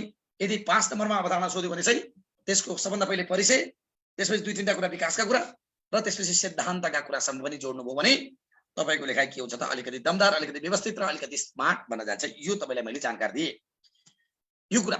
अब कहिलेकाहीँ परिचय लेखा भन्छ, त्यो परिचय कति लेख्ने भन्ने कन्फ्युजन, त्यो कन्फ्युजन तपाईँको दिमागबाट हटाउनुहोस्। सबभन्दा पहिले कति लेख्ने भन्ने प्रश्नै नगर्नुहोस्। कति लेख्ने भन्ने कुरा तपाईँलाई केले डिटरमाइन गरिरहेको छ? त्यहाँ अङ्कभारले, जति अङ्कभार छ त्यति। 5 नम्बरको सोधिएको छ भने 1 पेज नर्मली, 10 नम्बरको सोधिएको छ भने 2 पेज सामान्यतया। अब 5 नम्बरको 1 पेज हो भने 2.5 नम्बरको छ भने आधी पेज, 2 नम्बरको छ भने आधी पेज भन्दा अलिकति कम, 1 नम्बरको छ भने आधी पेजको पनि आधी पेज लेख्दा पुग्यो। त्यसरी जानु हो। यी कुराहरूलाई ख्याल गर्ने। त्यसैले चाहिँ मान्छे चाहिँ धेरैभन्दा धेरै साथीहरू चाहिँ कसरी लेख्ने, कुन तरिकाले लेख्ने भनेर चाहिँ कन्फ्युजन हुन्छ। अनि अर्को कुरा के जान्नु पर्यो भने त्यो क्वेसनमा तपाईँलाई ठ्याक्कै अङ्कभार छुट्याएको हुन्छ। 2 + 3 भनेको छ कि 1 + 4 भनेको छ कि 2.5 + 2.5 भनेको छ कि हो, त्यसलाई ख्याल गर्ने। त्यो लेखे भनेर हुँदैन, अङ्कभारलाई एकदमै ख्याल गर्ने। हामीले त के गर्छौँ त भन्दा जानेको कुरा बढी लेख्छौँ, नजानेको कुरा थोरै लेख्छौँ। त्यस्तो हुँदैन। तपाईँले जानेको कुरा बढी लेख्दा त मिनिङै छैन। उदाहरणको लागि लेखाको परिचय दिँदै लेखाको महत्त्वबारे लेखा भनेर 1 + 4 = 5 पनि, लेखाको परिचय दिँदै लेखाको महत्त्वबारे प्रकाश पार भनेर 1 + 4 = 5 पनि। अब तपाईँले लेखाको महत्त्व कम जान्नु भएको छ, लेखाको परिचय धेरै लेखेर के गर्ने? तपाईँले 1 पेज लेखाको महत्त्व परिचय लेखे पनि तपाईँले 0.5 भन्दा बढी पाउने। 1 पेज लेखे पनि किन त्यहाँ अङ्कभार कति छ? पुरै अङ्कभार चाहिँ 1 नम्बरको छ भने तपाईँले 1 पेज लेखेर हुन्छ। 1 नम्बर अङ्कभारका लागि तपाईँले बढीमा 4 देखि 4.5 5 लाइन मात्र बढीमा त्यो पनि बढीमा तपाईँले 1 पेज लेखेर पनि तपाईँले पाउनु भनेको 0.5 हो, तपाईँले चाहिँ 4 लाइन लेखेर पनि पाउनु तपाईँले 0.5 हो, 1 नम्बरका लागि। त्यसैले अङ्क हेर्दै त्यही अनुसार लेख्नु। त्यही भएर कुनै क्वेसन धेरै जानेको हुन्छ, कुनै क्वेसन कम जानेको हुन्छ। जानेको छ यसलाई पार्दिउँ न गुटुङडुङ, हुँदैन, गुटुङडुङ पार्दैन। गुटुङडुङ त पार्ने हो, तर मागे अनुसारले गुटुङडुङ पार्ने, जाने अनुसारले पार्ने। राइट। भनेपछि अलिकति भाग्यले नि पास फेल निर्धारण गर्ने रहेछ सही सर भनेर भन्नुभएको छ एकजना भाइले। यो भाग्य भन्ने कुरा थोरै 1-2% त हुन सक्छ, 1-2% मात्रै हो। भाग्य भन्ने कुरा 1-2%, तर भाग्यले साथ दिएन भन्ने कुरा त्यसै भएको कुरा 1-2% त प्रभाव पार्छ। त्यसमा दुई मात्रै छैन, कसैले पार्दैन भने पनि पार्छ। कसरी पार्छ भन्दा तपाईँले चाहिँ जाँच दिन जानुभयो, भर्खरै बिहान पढेको क्वेसन थियो, त्यही क्वेसन आइदियो, त्यो तपाईँको लक, त्यसलाई भन्छ गुड लक। बिहान पढ्नु भएको थियो त्यही आइदियो, त्यो त तत्काल राम्रो लेख्नुहुन्छ नि। ब्याड लक भनेको के हो त भन्दा जाँच केही दिन तपाईँको चाहिँ बस्ने बेन्च हल्लिरहेछ, त्यो ब्याड लक हो। सुन्दै नसुनेको एउटा क्वेसन आइदियो, त्यो ब्याड लक हो। त्यही दिन पखाला लागिदियो, त्यो ब्याड लक हो त्यो। त्यही भएर जानेका नजानेका क्वेसन त पढिसक्यो भने त नजानेको क्वेसनै छैन। सिलेबस सबै तपाईँले छिचोल्नु भएको छ भने त नजानेको क्वेसन र जानेको क्वेसन भन्ने हुन्छ, हुँदैन नि। त्यही भएर कहिलेकाहीँ हामीले के हो त भन्दा लेख्ने बानीको विकास गर्यो भने जाँचमा लेख्न सकिन्छ, लेख्ने बानीको विकास गरेन भने जाँचमा लेख्नै सकिँदैन। त्यही भएर तपाईँलाई मेरो हम्बल रिक्वेस्ट के हो त भन्दा लेख्ने बानीको विकास, लेख्ने बानीको विकास गर्ने। लेख्ने बानीको विकास गरेपछि के हुन्छ भन्दा अनि तपाईँलाई लाग्छ कति लेख्ने, अब लेखिया क्वेसन त आउँदैन भन्ने लाग्छ नि कसैलाई। लेख्ने एउटा क्वेसन, गर्ने एउटा क्वेसन, फेरि जाँचमा अर्को क्वेसन आउँछ, के लेख्ने भन्नुहुन्छ, त्यो मूर्खता। त्योभन्दा ठुलो मूर्खता होइन, त्योभन्दा ठुलो पट मूर्खता केही पनि छैन। तपाईँले एउटा कुनै पनि प्रकृतिको क्वेसन लेख्नुभयो भने, कुनै पनि प्रकृतिको क्वेसन लेख्नुभयो भने तपाईँले अर्को प्रकृतिको क्वेसन लेख्न आउँछ, त्यही लेख्नुपर्छ भन्ने कुरा छैन, त्यही लेख्नुपर्छ भन्ने कुरा छैन। एउटा क्वेसन तपाईँले लेख्नुभयो घरमा भने कम्तीमा त्यस्तै प्रकृतिका 50औँवटा त्यस्तै टाइपका क्वेसन तपाईँले लेख्न सक्नुहुन्छ। त्यही भएर चाहिँ लेख्ने क्वेसन एउटा हुन्छ, त्यहाँ आउने अर्को हुन्छ, अर्को के पुरै अर्को आओस् नि, तर तपाईँ लेख्ने बानीको लेखाइ गरेका मान्छेहरूले त्यहाँ लेख्दा दमदार बन्छ। लेख्ने बानीकाहरूको चाहिँ छैन भने त्यहाँ लेखाइ चाहिँ राम्रो बन्दैन। त्यसैले घरमा अब यो समयमा चाहिँ लेख्ने बानीको विकास गर्ने। अब त साथीहरु तपाईँलाई मेरो हम्बल रिक्वेस्ट एकदम दमदार तरिकाले मैले रिक्वेस्ट नै गर्छु। अब सामान्य तरिकाले टुक्रा टाक्री पढेर अब नोट हैन, एकचोटी पुरै पढ्नुहोस्, पुरै पढ्नुहोस्। तपाईँले चाहिँ कार्यालय व्यवस्थापन पढ्नु भएको छ भने कार्यालय व्यवस्थापनका पुरै दायाँ बायाँ के छ संसार, के छ संसार पुरै पढ्नुहोस्, पुरै पढ्नुहोस्। भनेको मतलब ओहो यो किताब मोटो छ, यसमा धेरै विषयवस्तु छ। अब त पातलो पढेर थोरै पढेर हुँदैन नि। अब तपाईको चाहिँ टाइम पढ्नु न दिनको 12 घण्टा, अनि एक दिनमा 10 वटा टपिक्स पनि ल्याउन सकिन्छ। त्यही भएर चाहिँ एउटा टपिक्स पढ्छ कि संसारभरका सार्वजनिक सेवा पढ्नु भने त्यसमा के कुरा छ त्यहाँ जोडेको, कसको कहाँ छ, त्यसका लागि धेरै भन्दा धेरै लेखेको खोतल्नुहोस्। लेखाका लागि कहाँ छ त्यो भन्दा बढी तपाईँले पढेको भन्दा 3 गुणा बढी खोज्नुहोस्। मैले पढेको थिएँ त्यसो 3 गुणा बढी चाहियो, म त हेर्नु पर्यो। पास हुने मान्छेले त सीमित त पढ्दैन, सीमित लिमिटेड त पढ्दैन। त्यो कुनै पनि सिलेबस पढ्नुभयो भने त्यो सिलेबसमा भएका कुरा दायाँ बायाँ यता त्यता थोरै छ, सानो नोट छ यही पढ्छु, जाँचमा यही सजिलो छ, होइन त्यस्तो होइन। विरत पढ्ने हो, विरत पढ्ने हो। पढ्ने, पढिसकेपछि मनन गर्ने, चिन्तन गर्ने, एक पढेका कुरा अर्को कुरासँग टाइ अप गर्ने। वास्तवमा हामीले ख्याल गरेका हुँदैनौँ। एउटा टपिक्समा हामीले गुण राम्ररी जान्यौँ भने, गुण जान्यौँ भने तपाईँले पढ्ने बहुसङ्ख्यक टपिक्समा गुण दिनै मिल्छ। खै त हामीले ख्याल गरेको थिएँ। एउटा टपिक्समा तपाईँले गुण राम्ररी जान्नुभयो भने बहुसङ्ख्यक टपिक्समा गुण त्यसकै मिल्छ। तर हामीलाई त्यही थाहा छैन। लेखाका गुण हामी छुट्टै पढ्छौँ, लेखा परीक्षणका गुण फेरि छुट्टै पढ्छौँ, त्यसपछि आएर चाहिँ सार्वजनिक सेवाका गुण छुट्टै पढ्छौँ, शासनका गुण छुट्टै पढ्छौँ। यो त हाम्रो मूर्खता हो नि। गुण भनेको त बहुसङ्ख्यकका 99% एउटै मिल्छ। यसलाई मैले तपाईँलाई एउटा उदाहरण दिन्छु। मान्छेको गुण, कुकुरको गुण, गधाको गुण पनि एउटै हुन्छ। कसरी एउटै हुन्छ? असल मान्छे, असल गधा, असल कुकुर मिलेको मिलेन? असल मान्छे, असल गधा, असल कुकुर गुण त मिल्यो त। इमानदार मान्छे, इमानदार गधा, इमानदार कुकुर मिलेको मिलेन? ज्ञानी मान्छे, ज्ञानी गधा, ज्ञानी कुकुर मिलेको मिलेन? मान्छे, गधा र कुकुरको गुण मिल्छ भने अनि तपाईँले पढ्ने ती टपिक्सको गुण मिल्दैन। यता तपाईँले शासनको गुण, यता लेखाको गुण, यता राजस्वको गुण, यता चाहिँ बजेटको गुण सबै एउटै होइन। गुण भनेको के हो? गुण लेखा भन्दा राम्रा राम्रा कुरा मात्र, सबै राम्रा कुरा मात्र समेट्ने। राम्राका पावर 20 भन्ने कुरा छ। तपाईँलाई बहुसङ्ख्यकले क्लास लिनु भएको छ, क्लासमा मैले के सिकाएको छु? गुण भनेको राम्राका पावर 20, 20 वटा राम्रा गुण चिटिक्क बनाइराख्नु, रेडिमेड दिमागमा रेडिमेड बनाउने। अनि सरकारी लेखाका गुण लेख, अर्थात् सरकारी बजेटका गुण लेख, अर्थात् सार्वजनिक सेवाका गुण लेख, अर्थात् कार्यालय व्यवस्थापनका गुण लेख भन्दा आकाशमा टल्ल पर्नु पर्दैन, पेन टोक्नु पर्दैन, थरथरती काट्नु पर्दैन, दायाँ बायाँ हेर्नु पर्दैन, चिरचिर्ती पसिना चुहाउनु पर्दैन, भटाटटा लेखिन्छ। अर्काले सोच्ने बेलासम्म लेखिसक्नुहुन्छ। त्यही भएर अहिले नै हतियार देखाउने भने यही होइन हतियार तिहार भनेको।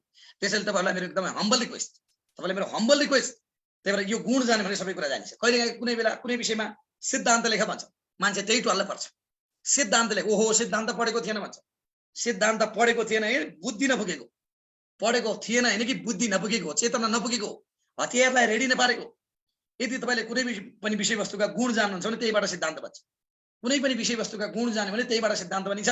99.9% टपिक्स, 99.9% टपिक्सको गुण त्यहीबाट बन्छ। भले एक दुईटा टपिक्समा कुनै वैज्ञानिकहरूले भनेका छुट्टै मान्यताहरू आउलान्, नत्र 99.9% टपिक्सका सिद्धान्त भनेको गुणबाट थाहा हुन्छ। जस्तो सरकार लेखाको गुण भने के हो? सरकार लेखाको गुण भनेको प्रभावकारिता हो, गुणस्तरता हो, एकरूपता हो, सरलता हो, स्पष्टता हो, वैधानिकता हो, निरन्तरता हो, यथार्थता हो, पूर्णता हो, यही न पारदर्शिता हो। अनि सिद्धान्त के हो? यही गुणको पुच्छरमा को सिद्धान्त होइन?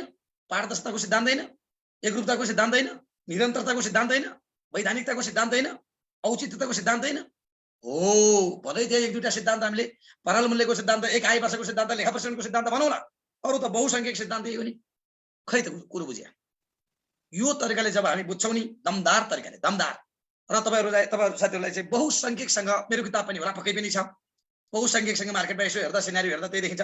त्यो मेरो किताब तपाईँहरूसँग बहुसङ्ख्यकसँग छ भने त्यसको पहिलो पेजमा 18-20 पेजमा मैले यिनै कुराको बारेमा चाहिँ लोकसेवाको 50% जान्ने त त्यहीबाट बनाएको छ। 50% लोकसेवा जान्ने त त्यही छ। तपाईँलाई सोध्ने चाहिँ 27 प्रकृतिका क्वेसन त्यही छ। 27 प्रकृतिका क्वेसनको उत्तर त्यही छ। के भन्दा के लेख्ने, के भन्दा के लेख्ने, कसरी पढ्ने भन्ने कुरा। अनि हामीले एकैचोटि चाहिँ रणभूमिमा गएर चाहिँ हतियार त्यहाँ गएर सिकेर हुन्छ? त्यहाँ गएर साथीलाई ओइ साथी कसरी बन्दुक पड्काउने भनेर हुन्छ? तपाईँलाई सिकाउँछ कि बन्दुक पड्काउनबाट बाँचेर दगुर्छ तपाईँको साथी? त्यसैले चाहिँ अहिले नै के गर्नु पर्यो भन्दा गोलीकट्टा हतियारलाई रेडी पार्नु पर्यो र अनि जाँचमा गएर गुटुङटुङ गोली बर्साउनु पर्यो। अनि बल्ल के हुन्छ? अनि पास हुन्छ साथी हो। त्यही भएर चाहिँ यो पास भन्ने कुरा त्यति जटिल कुरा होइन। तपाईँलाई मैले बार बार भनेको छु, तपाईँ सँगै पास भएका साथीहरू देख्नु भएको छ, तपाईँ सँगै पास भएका देख्नु भएको छ। तपाईँभन्दा कमजोर मान्छे पास भएको छ, तपाईँभन्दा जिकेमा कम मिलाउने मान्छे पास भएको छ। तर उसले चाहिँ लेखाइलाई पछि के गर्दो भन्दा तिखार्यो, परिमार्जन गर्यो। त्यही भएर चाहिँ तपाईँहरूलाई चाहिँ मेरो हम्बल रिक्वेस्ट, तपाईँलाई मेरो एकदमै धेरैभन्दा धेरै अनुरोध कि अबको यो छोटो समय चाहिँ यति स्मार्ट बनाउनुहोस्, यदि प्रभावकारी ढङ्गले अगाडि बढ्नुहोस् कि तपाईँ आफ्नो पढाइदेखि आफै जिल्ला पर्नुहोस्, आफ्नो समय व्यवस्थापनदेखि आफै जिल्ला पर्नुहोस्, आफ्नो उन्नति प्रगतिका सोचबाट आफै जिल्ला पर्नुहोस्। त्यो तरिकाले अब कसैलाई तपाईँले देखाउनु छैन, कसैलाई देखाउनु छैन। आफै हेर्नुहोस् आफ्नो प्रगति, आफै हेर्नुहोस् आफ्नो प्रगति, आफै हेर्नुहोस् आफ्नो प्रतिबद्धता, कमिटमेन्ट।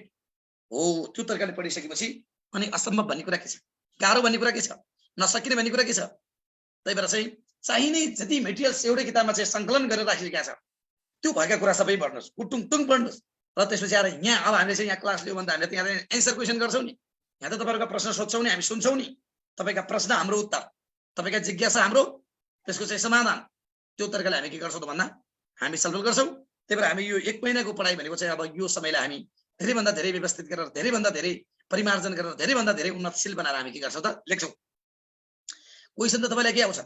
क्वेसन त के क्वेसन आउँछन्?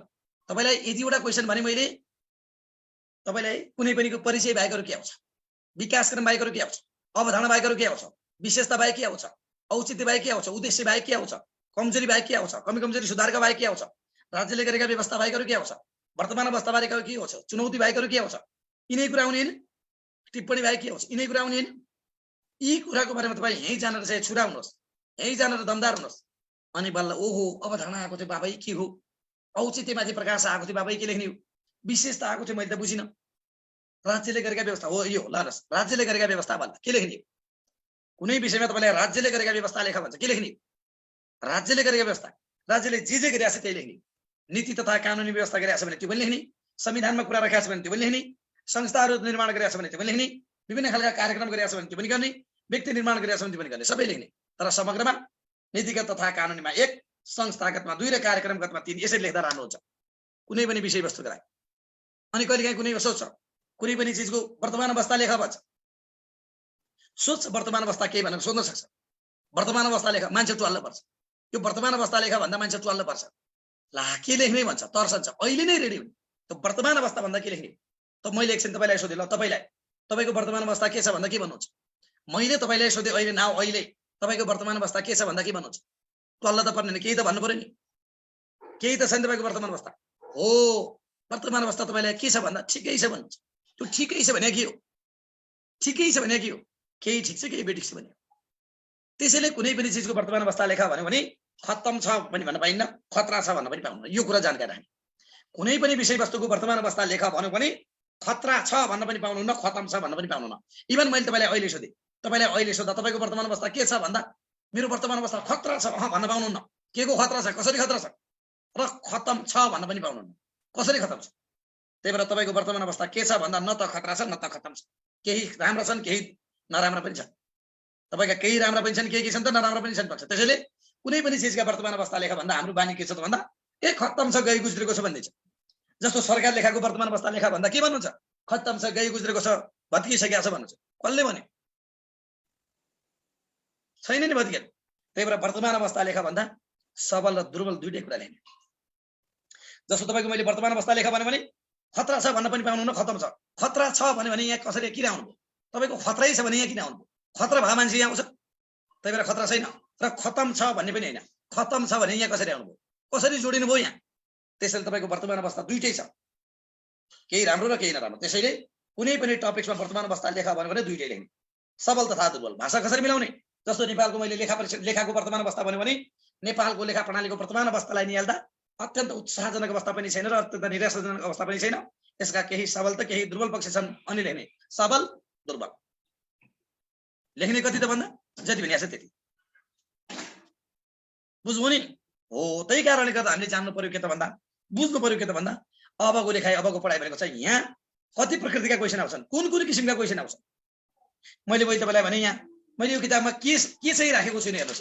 यहाँ के चाहिँ हेर्नुहोस्। यहाँ मैले के राखेको छु भन्दा यहाँ अवधारणा कसरी लेख्ने, यही किताबमा राखेको छ। अवधारणा कसरी लेख्ने, अनि त्यसपछि आएर विशेषता कसरी लेख्ने, अनि त्यसपछि आएर यहाँ चाहिँ तत्त्व कसरी लेख्ने, अनि यहाँ सिद्धान्त कसरी लेख्ने, अनि यहाँ पूर्व शर्तहरू कसरी लेख्ने, अनि त्यसपछि आएर चाहिँ यहाँ उद्देश्य कसरी लेख्ने, कमी कमजोरी कसरी लेख्ने, यहाँ कमी कमजोरी सुधारका उपायहरू कसरी लेख्ने, अनि यहाँ चाहिँ गुण कसरी लेख्ने, यहाँ दोष कसरी लेख्ने, राज्य लेखनका व्यवस्था कसरी लेख्ने, राज्य अवस्थाको बारेमा कसरी लेख्ने, चुनौतीको बारेमा कसरी लेख्ने, अवसरको बारेमा कसरी लेख्ने, सफलता सम्भावनाको बारेमा कसरी लेख्ने, अनि समानताको बारेमा कसरी लेख्ने, भिन्नताको बारेमा कसरी लेख्ने, के छैन यहाँ।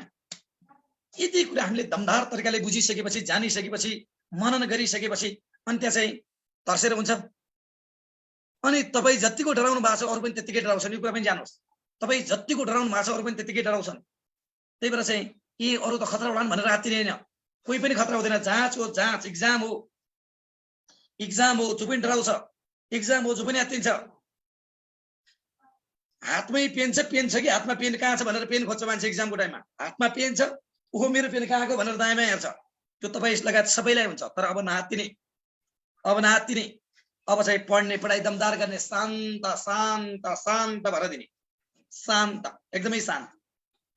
अब हामीले आत्तेर न त आत्तेर हुन्छ न त मात्तेर हुन्छ। आत्तेर पनि हामी ठाउँमा पुग्दैनौँ र मात्तेर पनि ठाउँमा पुग्दैनौँ। त्यही भएर आत्तिनु र मात्तिनु भनेको के हो? दिमागलाई दिग्भ्रमित गर्नु। आत्तिनु र मात्तिनु भनेको दिमागलाई के गर्नु त भन्दा दिग्भ्रमित। त्यसैले अब दिमागलाई दिग्भ्रमित गर्दैन। तपाईँको दिमागले जति जानेको छ त्यति ठम्ब्याउन सके पनि ठुलो उपलब्धि हो। र यो 1 महिनामा ठम्ब्याउन सक्ने हुनुहोस्, ठम्ब्याउन सक्ने हुनुहोस्, ठम्ब्याउनका लागि प्रयास गर्नुहोस्। हो यो तरिका ल्याउने। फर्स्ट पेपर भन्दा सेकेन्ड पेपर अलिक गाह्रो लाग्यो, हो गाह्रो लाग्छ। फर्स्ट भन्दा सेकेन्ड गाह्रै होला नि, गाह्रै हो नि, गाह्रै हो नि। फर्स्ट भन्दा सेकेन्ड गाह्रो होइन कि संसार गाह्रो। कसरी गाह्रो सुन्नुहोस्, म तपाईँको यसको उदाहरण दिन्छु। हामीले त फर्स्ट पेपरको एक्जाम गर्छौँ, पहिले टेस्ट लिन्छौँ, पास कति हुन्छ? 30% पास भएको छ, देख्नुभयो नि। फर्स्ट पेपरको एक्जाम लियौँ र पास कति भयो? 32-35% पास भयो। यदि पहिले सेकेन्ड पेपरको हामीले टेस्ट लिन्थ्यौँ यदि भने 2% भन्दा बढी पास हुन। अनि गाह्रो त स्वभावले सेकेन्ड थर्ड गाह्रो यसै थाहा छैन। मैले के भने फर्स्ट पेपरको पहिले हामी टेस्ट लिन्छौँ र पो 30% पास हुन्छन्। यदि पहिले हामीले चाहिँ सेकेन्ड पेपरको टेस्ट लिन्थ्यौँ भने टोटल जाँच दिने परीक्षार्थी मध्येमा 2% मुस्किलले पास हुन्थ्यो, 2। अनि गाह्रो भने त्यसै थाहा छैन। त्यसैले गाह्रोलाई के बनाउनु पर्यो? सरल बनाउनु पर्यो। जटिललाई के बनाउनु पर्यो? सहज बनाउनु पर्यो। हो त्यही भएर चाहिँ हरेक कुरा यो गाह्रोलाई सरल बनाउनु भने तपाईँलाई चन्द्रमामा जा भनेको छ, उड भनेको छ, तपाईँलाई महासागर पार गर भनेको छ, तपाईँलाई सगरमाथा चढ भनेको छ। भएका किताबहरू भएका मेटेरियलहरू पढ, आइडिया लिए, नजानेको कुरा सोध भनेको छ। त्यति कुरा जानिन, नजान्ने भन्ने कुरा के छ? प्र्याक्टिस हो। Practice makes main perfect. यो त थाहा छ नि। हिजो अस्तिसम्म लोकसेवा के भन्ने नजान्ने मान्छे आज पास भएको छ। हिजो अस्ति दायाँ बायाँ के पनि नजान्ने मान्छे आज स्मार्ट लेख्ने भएको छ। त्यो त प्र्याक्टिस हो नि। त्यही भएर चाहिँ पढ्नु पर्यो, छलफल गर्नु पर्यो, अन्तर्क्रिया गर्नु पर्यो, अनि बजाउँछ, अनि हुन्छ। त्यही भएर चाहिँ नआत्तिने, आत्तिने होइन। अबको चाहिँ 1 महिना, अब त ठिक 1 महिना छ। आज 21-22, 21मा जान्छ, ठिक 1 महिना छ। त्यही भएर अब हामीले यो 1 महिनालाई 2 महिना तन्काउनु पर्यो। भने कसरी हो? 4 घण्टा पढ्नुहुन्थ्यो भने 8 घण्टा पढ्ने, 8 घण्टा पढ्नुहुन्थ्यो भने चाहिँ अब चाहिँ 16 घण्टा पढ्ने। तपाईँको काम के नै छ र? त्यही सुत्ने र पढ्ने त हो। सुत्ने टाइममा चाहिँ सुत्नुहोस्, 6 घण्टा सुत्दिनुहोस्। अरू त्यसपछि तपाईँको 18 घण्टा टाइम के छ? खाना पकाउने बेला पनि पढ्नुहोस्, तपाईँले चाहिँ भाँडा मोल्ने बेला पनि केही कुरा थिङ्किङ गर्नुहोस्। थिङ्किङ गरिसकेपछि यहाँ नजाने भन्ने कुरा, यहाँ गाह्रो भन्ने कुरा, यहाँ अप्ठ्यारो भन्ने कुरा छ कि? यहाँ के छ गाह्रो? गाह्रो अप्ठ्यारो भन्ने कुरा त हाम्रो सोच मात्रै गाह्रो, हाम्रो सोच गाह्रो हो, हाम्रो थिङ्किङ गाह्रो हो। त्यही भएर चाहिँ जान्नु पर्यो कि, बुझ्नु पर्यो कि, मनन गर्नु पर्यो कि त भन्दा म अब सक्छु भनेर आफैले आफैसँग कमिटमेन्ट गर्नुहोस्, आफैले आफैसँग प्रतिबद्धता गर्नुहोस्, आफैले आफैसँग बाचा गर्नुहोस्। कसैलाई नदेखाउनुहोस्, तपाईँको बाचा तपाईँसँग राख्नुहोस्। अनि पास भइसकेपछि तपाईँको बाचा पुरा भयो कि तपाईँको बाचा चाहिँ पुरा भएन भन्ने कुरा त्यसले के गर्छ त? डिटरमाइन गर्छ। त्यसैले अब तपाईँको पढाइ भनेको अब स्मार्ट पढाइ हो, अब तपाईँको पढाइ भनेको चाहिँ अब दमदार पढाइ हो, अब तपाईँको पढाइ भनेको के हो भन्दा अरूको भन्दा भिन्न पढाइ हो। त्यसैले 18 घण्टाको युटिलाइज गर्नु। 6 घण्टा त सुत्नुहोस्, 6 घण्टा सुत्नु नै हो। बाँकी 18 घण्टा खाना पकाउनु छ। खाना पकाउँदा पनि एउटा कुरा विषयवस्तु सम्झँदै पढ्नुहोस्। भाँडा मोल्नु छ, त्यतिखेर पनि 1-2 कुरा सम्झँदै पढ्नुहोस्। अनि नसकिने भन्ने कुरा के छ? त्यही भएर चाहिँ यो पढाइ भन्ने कुरा त खास के हो त भन्दा हामी आफै कमजोर भएर, हामी आफै विक भएर, हामी आफै अल्छी भएर हो। हाम्रो अल्छीपना कति छ आफै नाप्नु त। तपाईँहरूको अल्छीपना कति छ भन्ने कुरा तपाईँ आफै नाप्नु त। तपाईँ आफै जिल्ला पर्नुहुन्छ। बिहानदेखि बेलुकाको सम्म टाइम कसरी बितिरहेको छ आफै कल्पना गर्नुहोस्। कति उपलब्धिमूलक तरिकाले बिताउनु भएको छ र कति अनुपलब्धिमूलक तरिकाले बिताउनु भएको छ, त्यो तपाईँलाई थाहा छ। त्यही भएर हामी त अल्छीले चाहिँ हामीलाई समातेको छ। हामी त एनी टाइम अल्छीले घेरेको छ। त्यही भएर सबभन्दा पहिले यो अल्छीको पोखरीलाई बाहिर फाल्नुहोस्। अल्छीको पोखरीलाई के गर्नुहोस्? निकालेर फाल्नुहोस्। दमदार तरिकाले यस्तो स्मार्ट हुनुहोस् कि पढ्ने बेला चाहिँ लेजी भएर होइन, अल्छी लागेर होइन, ला पढौँ कि नपढौँ भनेर होइन, सक्छु कि सक्दिनँ भनेर होइन, म सक्छु भनेर लाग्यो भने सक्यो, सक्दिनँ क्या तपाईँले अहिले म सक्दिनँ क्या हो भन्नु भने त तपाईँले 50% नसक्ने नै हो नि त। आफैले घोषणा गरिसक्नु भएको छ। आफैले म सक्दिनँ क्या हो भन्नु भने त के? त्यही भएर तपाईँभन्दा कमजोर मान्छे छन् मार्केटमा पास हुने। मार्केटमा पास हुने मान्छे तपाईँभन्दा कमजोर छन्। मैले यदि भनिसकेँ भने अब त्यो कमजोर मान्छेलाई जित्ने कि ती कमजोर मान्छेलाई आफूभन्दा बलियो हुँदैन? के गर्ने? यो तपाईँमा भर पर्छ। त्यसैले मैले यावत कुराहरू भने अब चाहिँ हामीले भोलि एउटा कुनै विषयवस्तुमा जान्छौँ र त्यो विषयवस्तुमा चाहिँ आउने क्वेसन के हुन्छ? सम्पूर्ण क्वेसनै टिप्न लाग्छ हामीलाई। चाहिँ हामीलाई लगभग चाहिँ 5-7 मिनट, हामीले 10 मिनट त हामीलाई क्वेसनै टिप्न लाग्छ। 10 मिनट त क्वेसनै टिप्न, 10 मिनट त क्वेसन टिप्न लाग्छ। 10 मिनट एउटा टपिक्सबाट कम्तीमा 10-12 वटा 15 वटा क्वेसन टिप्छौँ। अनि गाह्रो छन् भने त्यसको बारेमा छलफल गर्छौँ, इन्टरेक्सन गर्छौँ। सजिलो छ भने त्यसलाई थाती राख्छौँ। त्यो तरिकाले हामी बढ्छौँ। र सबभन्दा पहिले हामीले त पढाइलाई चाहिँ सबभन्दा पहिले अब कुन तरिका, कुन मोडालिटीबाट जाने, अर्थात् विषयवस्तुलाई कसरी चाहिँ ह्यान्डलिङ गर्ने, एक ठाउँमा पढेका कुरा अर्को ठाउँमा कसरी टाँच्ने, पढेका कुरा दिमागमा कसरी राखिराख्ने, त्यसरी जानु परेन। अब हामीले आत्तेर र मात्तेर हुन्छ नो। त्यसैले अब अनि कपीमा लेख्ने स्टाइललाई ख्याल गर्ने, सिधा लेख्ने बानीको विकास गर्ने। अब सिधा, धेरैभन्दा धेरै साथीहरूको कमजोरी के हुन्छ भन्दा कपीमा लेख्छ, पहाडमा लेख्न थाल्छ, त्यो तराई झर्छ, त्यो लेखाइ तराई झर्छ, झरिहाल्छ। के चाहिँ पहाडमा लेख्न थाल्छ ऊ हिमाल जान्छ बाङ्गो। तर त्यो पहाडबाट हिँड्दा पहाडमै हिँड्नुहोस्, या हिमालबाट हिँड्दा हिमालमै हिँड्नुहोस्, या तराईबाट हिँड्दा तराईमै, त्यो पनि सिधा लेख्नु पर्यो। धेरैभन्दा धेरै साथीहरूको बानी के छ भन्दा अहिलेसम्म पहाडमा सुरुवात गर्यो भने त्यो के हिमालमा उक्लन्छ, के चाहिँ तराई झर्छ। त्यो हिमाल उक्लदा पनि राम्रो मानिँदैन, तराई झर्दा पनि राम्रो मानिँदैन। त्यसैले चाहिँ त्यो तरिकाले चाहिँ बुझ्नु पर्यो, त्यसरी चाहिँ जानु पर्यो। प्रशासनको क्लास कहिलेदेखि हुन्छ भन्नुभएको छ? फिजिकल क्लास प्रशासनको हामीले चाहिँ लिइरहेको छौँ। भर्खरै स्टार्ट भएको छ, बिहान बेलुका 2 क्लास भइरहेको छ, बिहान क्लास भइरहेको छ। र अब यो तरिकाको चाहिँ अनलाइन क्लास छ। हामी अब यसै क्लासमा चाहिँ यिनैमा चाहिँ हामी सेकेन्ड थर्ड यसै भने हामी अगाडि बढ्छौँ। राइट, यो तरिकाले। त्यही भएर अहिले त तपाईँले चाहिँ जब गर्नेले टाइम कसरी म्यानेज गर्ने भन्नुभएको छ। अब त पढ्ने प्रायोरिटी त के हो? प्रायोरिटी त एउटा होला नि त। यदि म पढ्छु भन्नेतिर लाग्यो भने त जबलाई पनि त छोड्न सक्नु पर्यो नि त। 1 महिना बिदा लिने हो कि छोड्ने हो कि मनाउने हो कि त्यहाँ सम्बन्धित व्यक्तिलाई भनेर, त्यो त तपाईँको हातमा कुरा हो। 2टा ढुङ्गामा चाहिँ टेक्यो भने त के हुन सक्छ? कहिलेकाहीँ दुर्घटना हुन सक्छ भन्ने त थाहा छ नि, त्यो त उदाहरणै हो नि। त्यसैले अब त पहिलो प्रायोरिटी त जब पनि होइन, कलेजको पढाइ पनि होइन, विदेश जाने प्रयास पनि होइन। अहिलेको त केमा हो डिपेन्ड पुरै? अहिले त पुरै शुभमा केन्द्रित हो। शुभ अहिले त पुरै केमा केन्द्रित हो त? नायक शुभमा चाहिँ केन्द्रित हो। त्यो तरिकाले पढिसकेपछि असम्भव के छ? नसकिने के छ? गाह्रो के छ? त्यसैले तपाईहरु सम्पूर्ण साथीहरुसँग मेरो विनम्र अनुरोध, अबको यो 1 महिनालाई 2 महिना बनाउनुहोस्। 1 महिनालाई 2 महिना भने के हो त भन्दा, कहिलेकाहीँ हुन्छ नि सरकारको बजेट खर्च गर्दा हामीले चाहिँ असार जेठ असारमा पैसा सकाउनु पर्ने, आर्थिक वर्षमा विकास गर्नुपर्ने भएर चाहिँ राति पनि काम गरेको देख्नु भएको छ। त्यो राति काम गर्नुको कारण के? राति काम गर्नुको कारण भने के हो त भन्दा, 1 दिनलाई 2 दिन, 1 महिनालाई 2 महिना बनाएको। दिउँसो काम गरेको 1 दिन, अर्को राति काम गरेको अर्को दिन हो। त्यसैले अब तपाईले पनि 7 घण्टा पढ्नुहुन्थ्यो भने अब 14 घण्टा, अब 14 घण्टा। बुझ्नु नि? यसरी चाहिँ हामीले जान्नु पर्यो। त्यसैले चाहिँ अब तपाईहरुलाई चाहिँ अर्कासँग प्रतिबद्धता नगरिकन आफैसँग प्रतिबद्धता गर्नुहोस्, आफैसँग वाचा गर्नुहोस् र धेरै भन्दा धेरै लेख्नुहोस् र धेरै भन्दा धेरै प्रश्न गर्नुहोस्। मैले भनिहालेँ एउटा टपिक पढाइसकेपछि त्यसमा हामी 20 वटा टपिक क्वेशन लेख्छौं। सजिला क्वेशनलाई हामी छलफल गर्न सक्छौं। गाह्रा क्वेशनको बारेमा हामी के गर्छौं भन्दा इन्टरेक्सन गर्छौं, छलफल। यस्तो आयो भने यति लेख्ने, यस्तो आयो भने यो तरिकाले लेख्ने, यस्तो आयो भने यो भाषामा लेख्ने। मैले भनिहालेँ तपाईलाई 27 म तपाईलाई 37 प्रकृतिका क्वेशनको छलफल गराउँछु। 37 विशेषता आयो के लेख्ने, तत्व आयो के लेख्ने, अवधारणा आयो के लेख्ने, सिद्धान्त आयो के लेख्ने, गुण आयो के लेख्ने, राज्यले गरेका व्यवस्था आयो के लेख्ने, छोटकरीमा लेखा भन्दा के लेख्ने, टिप्पणी लेखा भन्दा के लेख्ने। मैले भनिहालेँ त भयभरका क्वेशनलाई म छलफल गराउँछु। भयभरका क्वेशन, एउटा प्रकृतिको क्वेशनलाई पनि छोड्दिन, एक प्रकृतिको क्वेशनलाई पनि छोड्दिन भने अन्त पनि किन आत्तिने किन? त्यही भएर हामीले जान्नु पर्यो के, हामीले बुझ्नु पर्यो के भन्दा वाचा गर्नु पर्यो आफैले। आफैसँग कमिटमेन्ट, आफैसँग वाचा गरिसकेपछि असम्भव भन्ने कुरा, नसकिने भन्ने कुरा, गाह्रो भन्ने कुरा केही पनि छैन। यी भए मैले तपाईहरुलाई चाहिँ सम्पूर्ण साथीहरुलाई चाहिँ मैले भन्ने कुरा, सम्पूर्ण साथीहरुलाई मैले भन्ने कुरा। त्यसैले चाहिँ तपाईको पढाइको लेभल 0 त पक्कै छैन नि। पढाइको लेभल 0 त कहाँ हुन्छ त अहिले? अहिले अब फर्स्ट पेपर जाँचतिर बसेका साथीहरुको पढाइको लेभल 0 हुन्छ भन्ने कुरा त भनि पत्याउँदिन। हाम्रो त केही त छँदै छैन। त्यसलाई हामी स्ट्रक्चरिङ गर्न नजाने हो नि। तपाईसँग सबै कुरा छ, तपाईसँग बालुवा छ, तपाईसँग चाहिँ सिमेन्ट छ, तपाईसँग छड छ, तपाईसँग इट्टा छ, तपाईसँग चाहिँ के छैन त भन्दा त्यसलाई कसरी चाहिँ इन्जिनियरिङ बनाउने भन्ने कुरा केही सिपको मात्र कमी। सबै मेटेरियल छ, सबै चाहिने कुरा छ, तर त्यसको चाहिँ कुन ढाँचा, कुन रूप दिने भन्ने कुरा चाहिँ स्पेशल थिंकिङ र ज्ञान भए मात्र न। त्यही भएर त्यसलाई चाहिँ हामी यो 1 महिनामा के गर्छौं त तिखार्छौं। 1 महिनामा हामी के गर्छौं त भन्दा त्यसलाई हामी दमदार गर्छौं। अनि त्यति गरिसकेपछि नसकिने के छ, असम्भव के छ? अनि हामीले क्लास लिनुको मकसद भनेकै त्यही हो नि।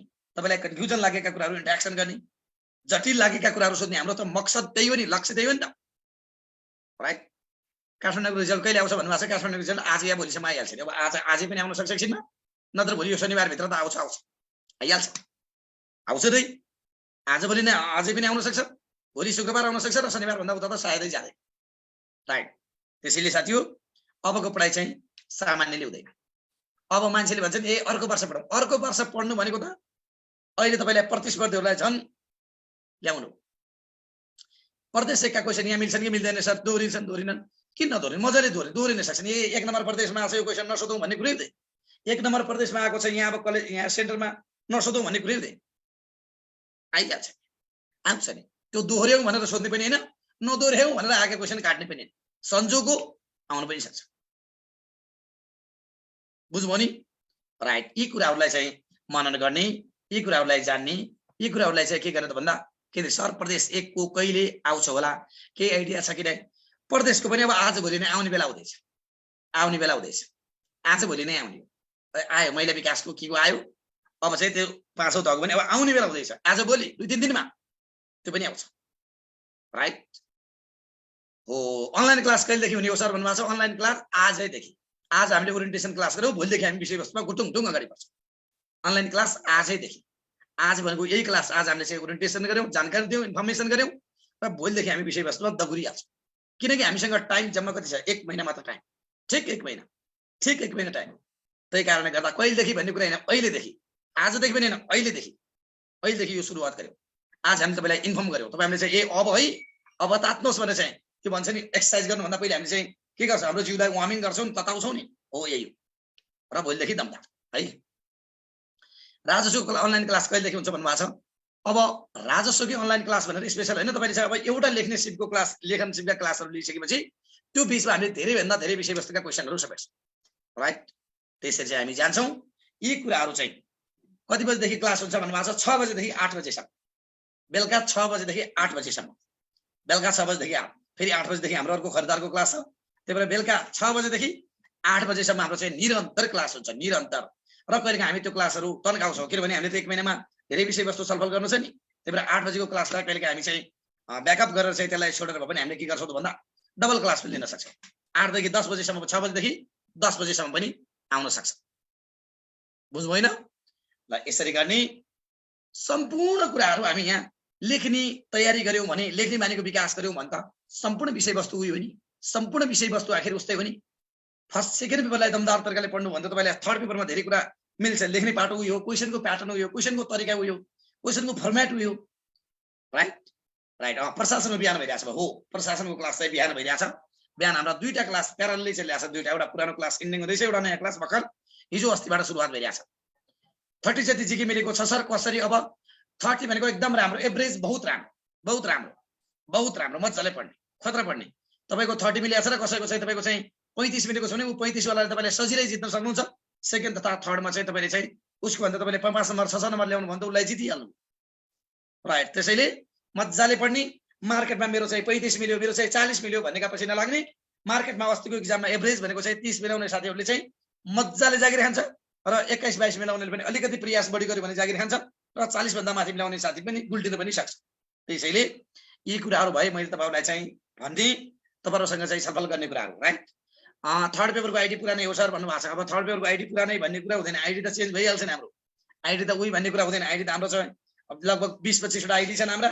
20-25 वटा क्लास प्यारलली चलेका हुन्छन् सेडिफनेममा बेलुका बिहान अनलाइनबाट मात्रै। त्यही भएर चाहिँ आइडी त के हुन्छ त चेन्ज पनि हुन्छ। त्यो आइडीका लागि तपाईँले राख्दिनु पर्दैन। आइडी त हामीले आफ्ना स्टुडेन्टहरू कुनै पनि नछुटुन् भनेर चाहिँ हामीले दिइहाल्छौँ। त्यो तरिकाले चाहिँ नहात्दिने है। र अब यो क्लास चाहिँ हामीले आजबाट हामीले यो स्टार्ट गऱ्यौँ। र अब फी कति भन्नुभएको छ अहिले चाहिँ कपिल सरले भन्नुहुन्छ। अहिले कपिल सरले तपाईँलाई चाहिँ फी कति हो, कसरी फर्म भर्ने, यावत कुराको बारेमा अहिले भन्नुहुन्छ। अब म तपाईँहरूसँग चाहिँ धेरै होइन, अब कपिल सरले भन्नुहुन्छ। म तपाईँसँग कपिल सरले अहिले फी कति हो, कसरी फर्म भर्ने, कसरी जोइन हुने, किनभने हामी त सबैजना दूर दराजमा छौँ नि, हामी त दूर दराजमा छौँ, मेचीदेखि महाकाली, हिमालदेखि तराईसम्म छौँ। त्यसरी चाहिँ कसरी जोइन हुने त, कसरी चाहिँ यो क्लासलाई एटेन्ड हुने त, कसरी चाहिँ आइडी पासवर्ड लिने कुरा अहिले चाहिँ कपिल सरले भन्नुहुन्छ तपाईँहरूलाई चाहिँ। यी कुराहरू भए मैले तपाईँलाई चाहिँ भन्नुपर्ने कुरा। अब अर्काले पढ्दैन बाबु भन्ने कुरा होइन तपाईँलाई। अब तपाईँलाई कसैले पढ्दैन बाबु चक्लेट दिन्छु भन्ने कुरा होइन। अब तपाईँले आफैले हो, अब चाहिँ सेल्फ मोटिभेट, सेल्फ मोटिभेट, बुझ्नु नि, राइट। यो तरिकाले हामी जान्नु पर्यो। यी चाहिँ तपाईँहरूलाई चाहिँ मैले मेरो तर्फबाट भने भोलिदेखि हामी रेगुलर क्लास लिन्छौँ, रेगुलर विषयवस्तुमा जान्छौँ र पुरै फुल्ली एन्सर क्वेसनतिर बेस, एन्सर क्वेसन बेसमा, फुल्ली एन्सर क्वेसन बेसमा जान्छौँ। ताकि कुनै टपिक्स पढिसकेपछि पहिले त त्यहाँका क्वेसन लेख्छौँ, त्यहाँ यस्ता यस्ता क्वेसन आउँछन् भनेर, अनि त्यहाँभित्रका सजिला क्वेसनलाई चाहिँ छोड्ने, गाह्रो क्वेसनको बारेमा डिल गर्ने, छलफल गर्ने, वार्तालाप गर्ने, अनि त्यसपछि आएर लेख्ने, लेखेर चाहिँ एकजना साथीलाई भन्न लाउने। भोलिका लागि आज मैले तपाईँलाई एक्सर्साइज दिन्छु, अनि भोलि तपाईँले के गर्ने त भन्दा एकजनालाई मैले ऱ्यान्डमली उठाउँछु, ऱ्यान्डमली। त्यहाँ तपाईँले म भन्छु भन्न पाउनुहुन्न, मैले उठाउँछु, किनभने कसैले त नत्र त नलेखे आउन सक्छ नि, ऱ्यान्डमली उठाउँछु। अनि त्यसपछि त्यो मान्छेले चाहिँ भन्नु पर्यो, ल तपाईँले यति लेख्नु भएको छ, यति नम्बर आउँछ, यो तरिकाको एभरेजमा आउँछ, राइट। यसरी चाहिँ हामी जान्छौँ है। यो तरिकाले हामी जान्छौँ, मजाले पढ्छौँ अनि पार लाउँछौँ। यी कुरा भए मैले तपाईँहरूलाई भन्नुपर्ने। Kapil sir, Kapil sir, sir हजुर सर अब मैले भन्नुपर्ने कुरा आजलाई यति यति भनौँ। अब हजुरले चाहिँ उहाँहरूलाई कसरी भर्ना गर्ने, कसरी जोइन हुने, कसरी एटेन्ड हुने, कसरी आइडी पासवर्ड लिने भन्ने कुरा हजुरबाट चाहिँ जानकारी हो छैन हजुर? ए हुन्छ, हस्, थ्याङ्क यू सर, धेरै धेरै धन्यवाद सर। त्यही गर्नुपर्छ सर, उहाँहरूलाई त्यो इन्फर्म दिएर चाहिँ हामी भोलिबाट त रेगुलर क्लास, हामी एक दिन क्लास नछोड्ने गरी दमदार तरिकाले अगाडि बढाइहाल्छौँ। ए हजुर सर, हुन्छ, हस्, थ्याङ्क यू सर।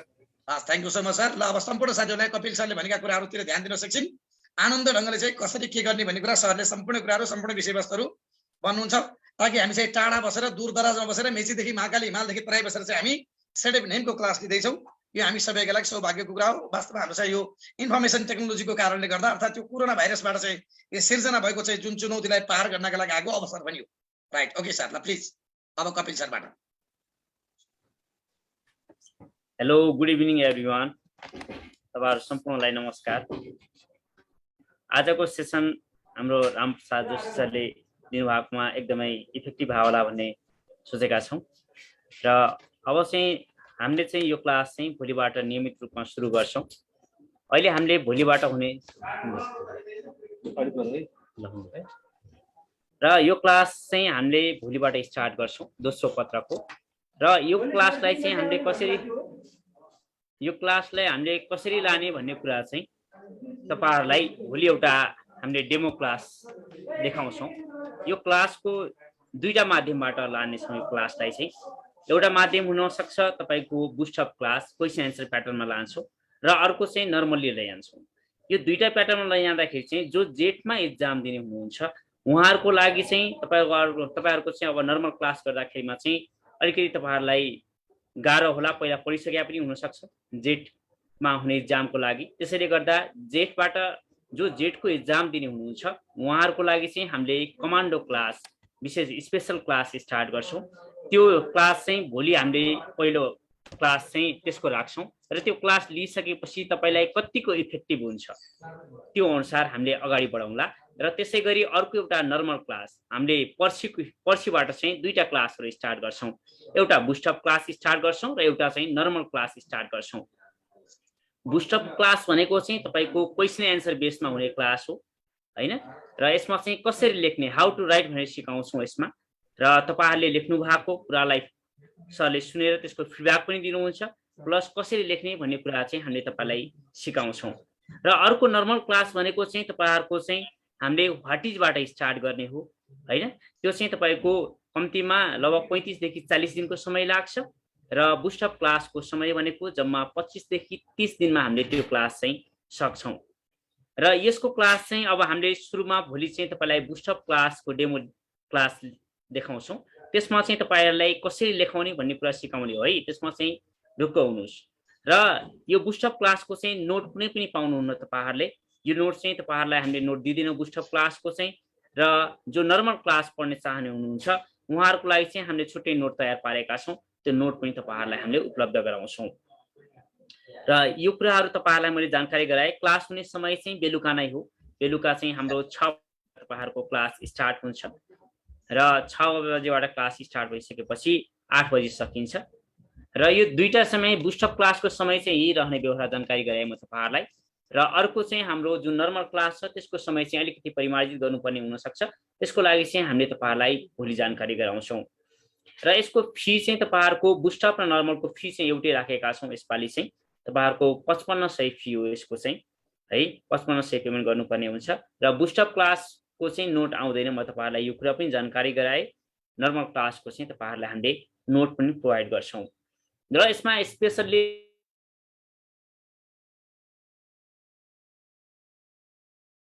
क्लास चाहिँ र नर्मल क्लासमा चाहिँ अब टपिक वाइज सरहरु आउनुहुन्छ। जस्तै रामप्रसाद जोशी सरले पनि लिनुहुन्छ नर्मल क्लास चाहिँ उतापट्टि।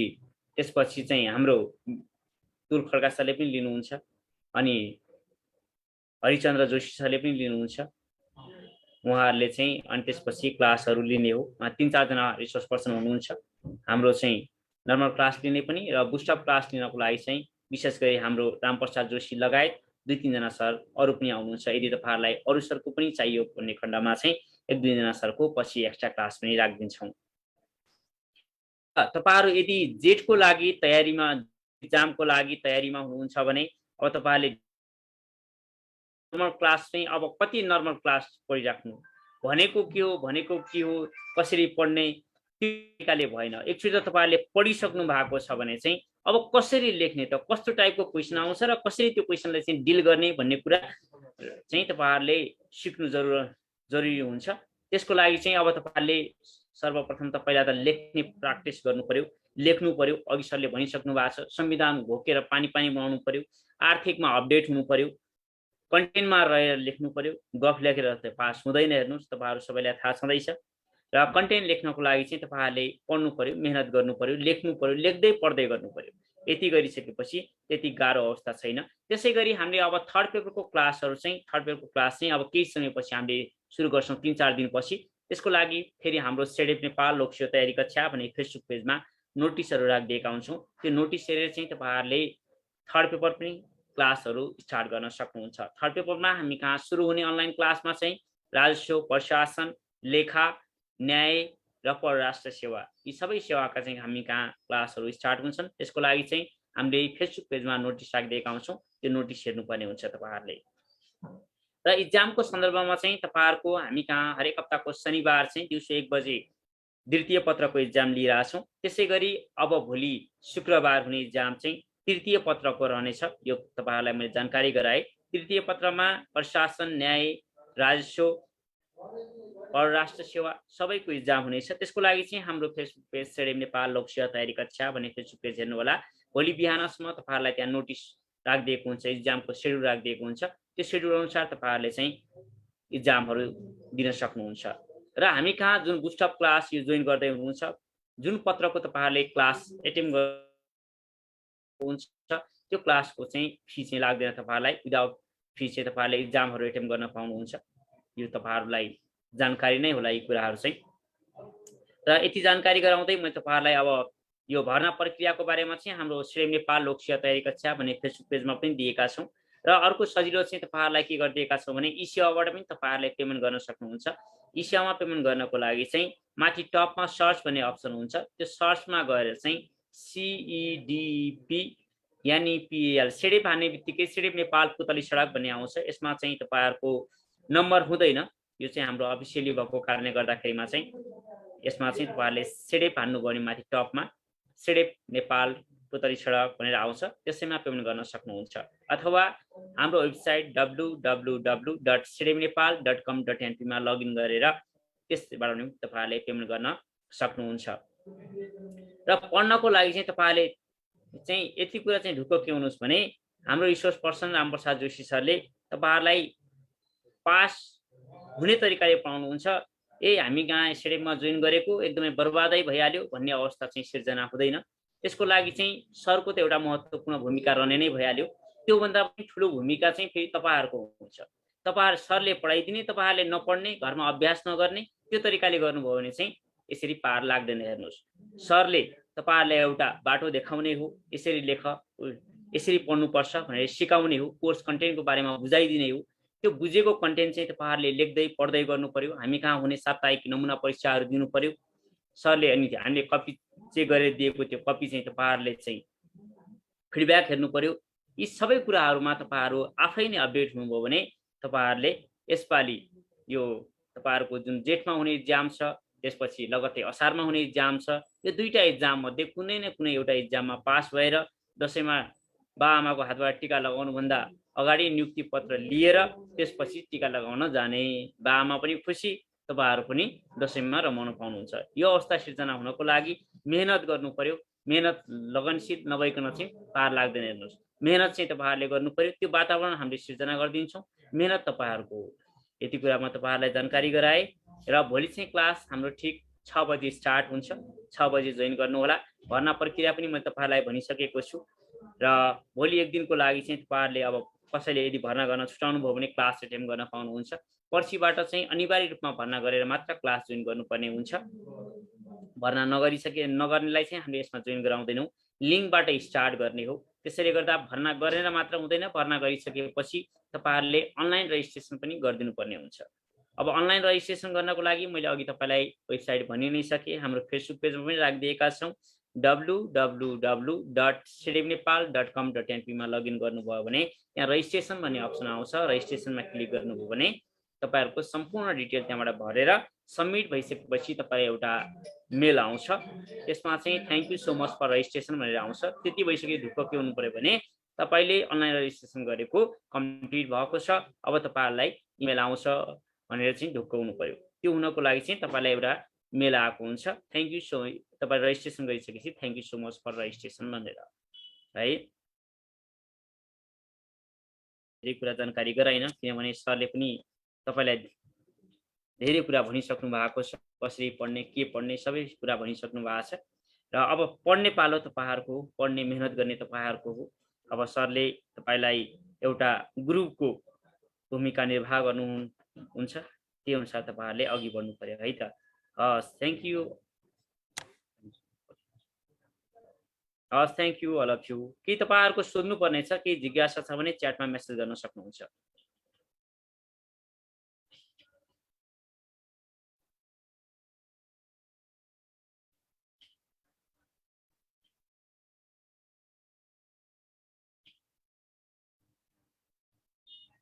तपाईको पुरानो क्लास के छुटेको थियो तपाईहरु त्यसमा मिलाइदिनुला, डोन्ट वरी है त। भोलि चाहिँ हामीले पहिला सुरुमा एउटा क्लास स्टार्ट गर्छौं, त्यो क्लास चाहिँ तपाईलाई इफेक्टिभ हुन्छ या हुँदैन एकचोटि हेर्नुस्, त्यसपछि त्यही अनुसार अगाडि बढाउँला। फेरि तपाईलाई त्यो क्लास बुझियो भने त्यही भोलिकै क्लासमा जोइन गर्नुस्, हैन बुझिएन भने एउटा अर्को नर्मल क्लास स्टार्ट गरौँला।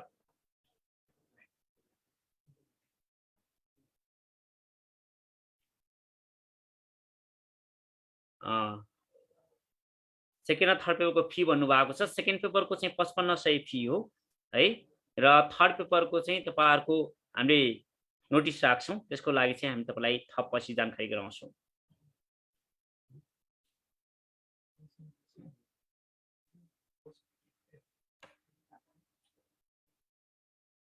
अब छुटेको छ भन्नुभएको छ, छुटेको चाहिँ हामीले रेकर्ड हेरेर हामी कहाँ क्लास स्टार्ट हुँदाखेरि तपाईले एडमिसन गरेको दिनदेखि हामी कहाँ नियमित क्लास लिनु भएको छ कि छैन। यदि नियमित क्लास लिनु भएको छैन भने त्यसको जिम्मेवारी हामी हुँदैनौँ।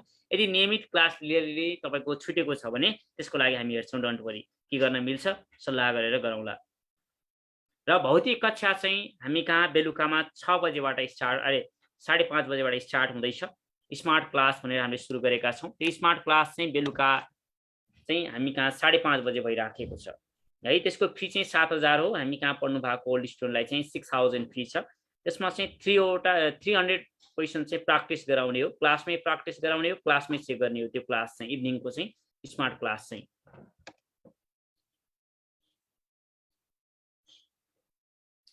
र जुमबाट र फेसबुक लाइभबाट जोडिनु हुने सम्पूर्णलाई धन्यवाद।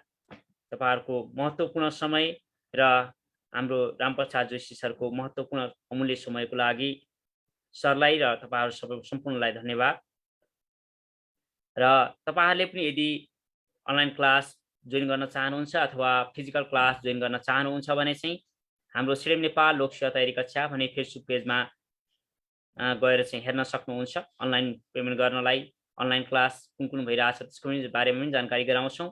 र फिजिकल क्लासको सन्दर्भमा चाहिँ हामी कहाँ स्मार्ट क्लासहरु बेलुकामा पनि भइराखेको छ, त्यसमा पनि तपाईहरुले जोइन गर्न सक्नुहुन्छ। बेलुका चाहिँ 5:30 देखि 7:30 बजेसम्म हुन्छ क्लास चाहिँ। त्यो चाहिँ तपाईहरुको 25 देखि 30 दिने क्लास हो। 300 वटा क्वेशन चाहिँ प्र्याक्टिस गराउने हो, त्यसमा क्लासमै लेखाउने हो र क्लासमै कपी चेक हुन्छ। त्यो तरिकाले जान्छ। र फिजिकल क्लास लिन चाहनुहुन्छ भने चाहिँ भोलि बेलुकाबाट जोइन गर्न सक्नुहुन्छ, बेलुका 5:30 बजेबाट। हैन तपाईहरु अनलाइन क्लास लिनुहुन्छ भने भोलि 6 बजे बेलुका जोइन गर्न सक्नुहुन्छ। र हामी कहाँ हुने एक्जामको शेड्युल चाहिँ तपाईहरुले फेसबुक पेजमा हेरिसक्नु भएको होला। हरेक हप्ताको शनिबार दिउँसो 1 बजे चाहिँ हामीले सेकेन्ड पेपरको एक्जाम गराउँछौं। त्यसैगरी तपाईहरुको थर्ड पेपरको एक्जाम चाहिँ तपाईको प्रशासन, राजस्व, लेखा, न्याय र परराष्ट्र सेवाको एक्जामहरु चाहिँ हामीले भोलि शुक्रबार दिउँसो गर्ने भनेका छौं। त्यसको शेड्युल चाहिँ हामीले भोलि बिहान हाम्रो सिडेम नेपाल लोकसेवा तयारी कक्षा भन्ने फेसबुक पेजमा राखिदिएका हुन्छौं। त्यही अनुसार हेरेर तपाईहरुले एक्जाम दिन आउन सक्नुहुन्छ। यति तपाईहरुलाई मैले जानकारी गराए। र फी चाहिँ तपाईहरुको दोस्रो पत्रको विशेष तयारी कक्षाको कमान्डो क्लासको फी भनेको चाहिँ तपाईहरुको 5500 फी हो। र यो चाहिँ तपाईहरुको 30 देखि 35 दिनको क्लास हुन्छ, एक्जाम ओरिएन्टेड र क्वेशन एन्सर प्याटर्नमा चाहिँ जाने क्लास हो। यो चाहिँ भोलि चाहिँ तपाईहरुले हाम्रो फेसबुक पेज सिडेम नेपाल लोकसेवा तयारी कक्षामा दिएको मिटिङ आइडी र पासवर्डबाट चाहिँ क्लास जोइन गर्न सक्नुहुन्छ। पर्सिबाट चाहिँ भर्ना नगर्नेले चाहिँ क्लास जोइन गर्न पाउनुहुन्न। भोलि एक दिन चाहिँ तपाईहरु क्लास जोइन गरेर हेर्न सक्नुहुन्छ। र पेमेन्ट गर्ने साथीहरुले चाहिँ पेमेन्ट चाहिँ आजैबाटै पेमेन्ट गरिदिँदा हुन्छ। पेमेन्ट गरेर अनलाइन रेजिस्ट्रेसन चाहिँ सबैले अनिवार्य रूपमा गर्नुहोला। अनलाइन रेजिस्ट्रेसन गर्नको लागि चाहिँ हाम्रो वेबसाइट रहेको छ www.sidemnepal.com.np। यसमा लगइन गर्नुभयो भने चाहिँ रेजिस्ट्रेसन भन्ने अप्सन आउँछ।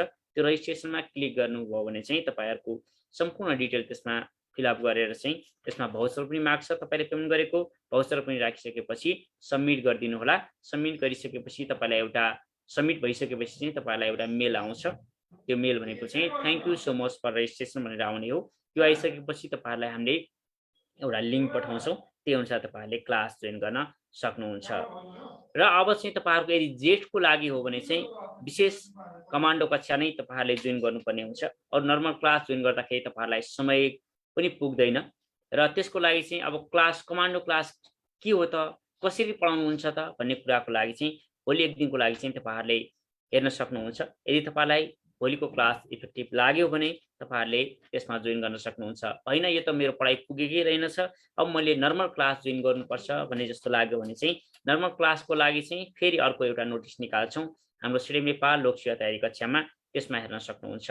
अर्को क्लास चाहिँ यो समयमा हुँदैन, अर्को समय के बेलुका 8 बजे हुन्छ कि बिहानमा हुन्छ, यो दुईटा समयमा क्लास स्टार्ट हुन्छ अर्को नर्मल क्लास। त्यसको लागि हामीले फेरि तपाईँहरूलाई जानकारी गराउँछौँ। यति मैले तपाईँहरूलाई जानकारी गराएँ र हामी भोलि पुनः 6 बजे फेरि भेट्नेछौँ। हस्, thank you all of you.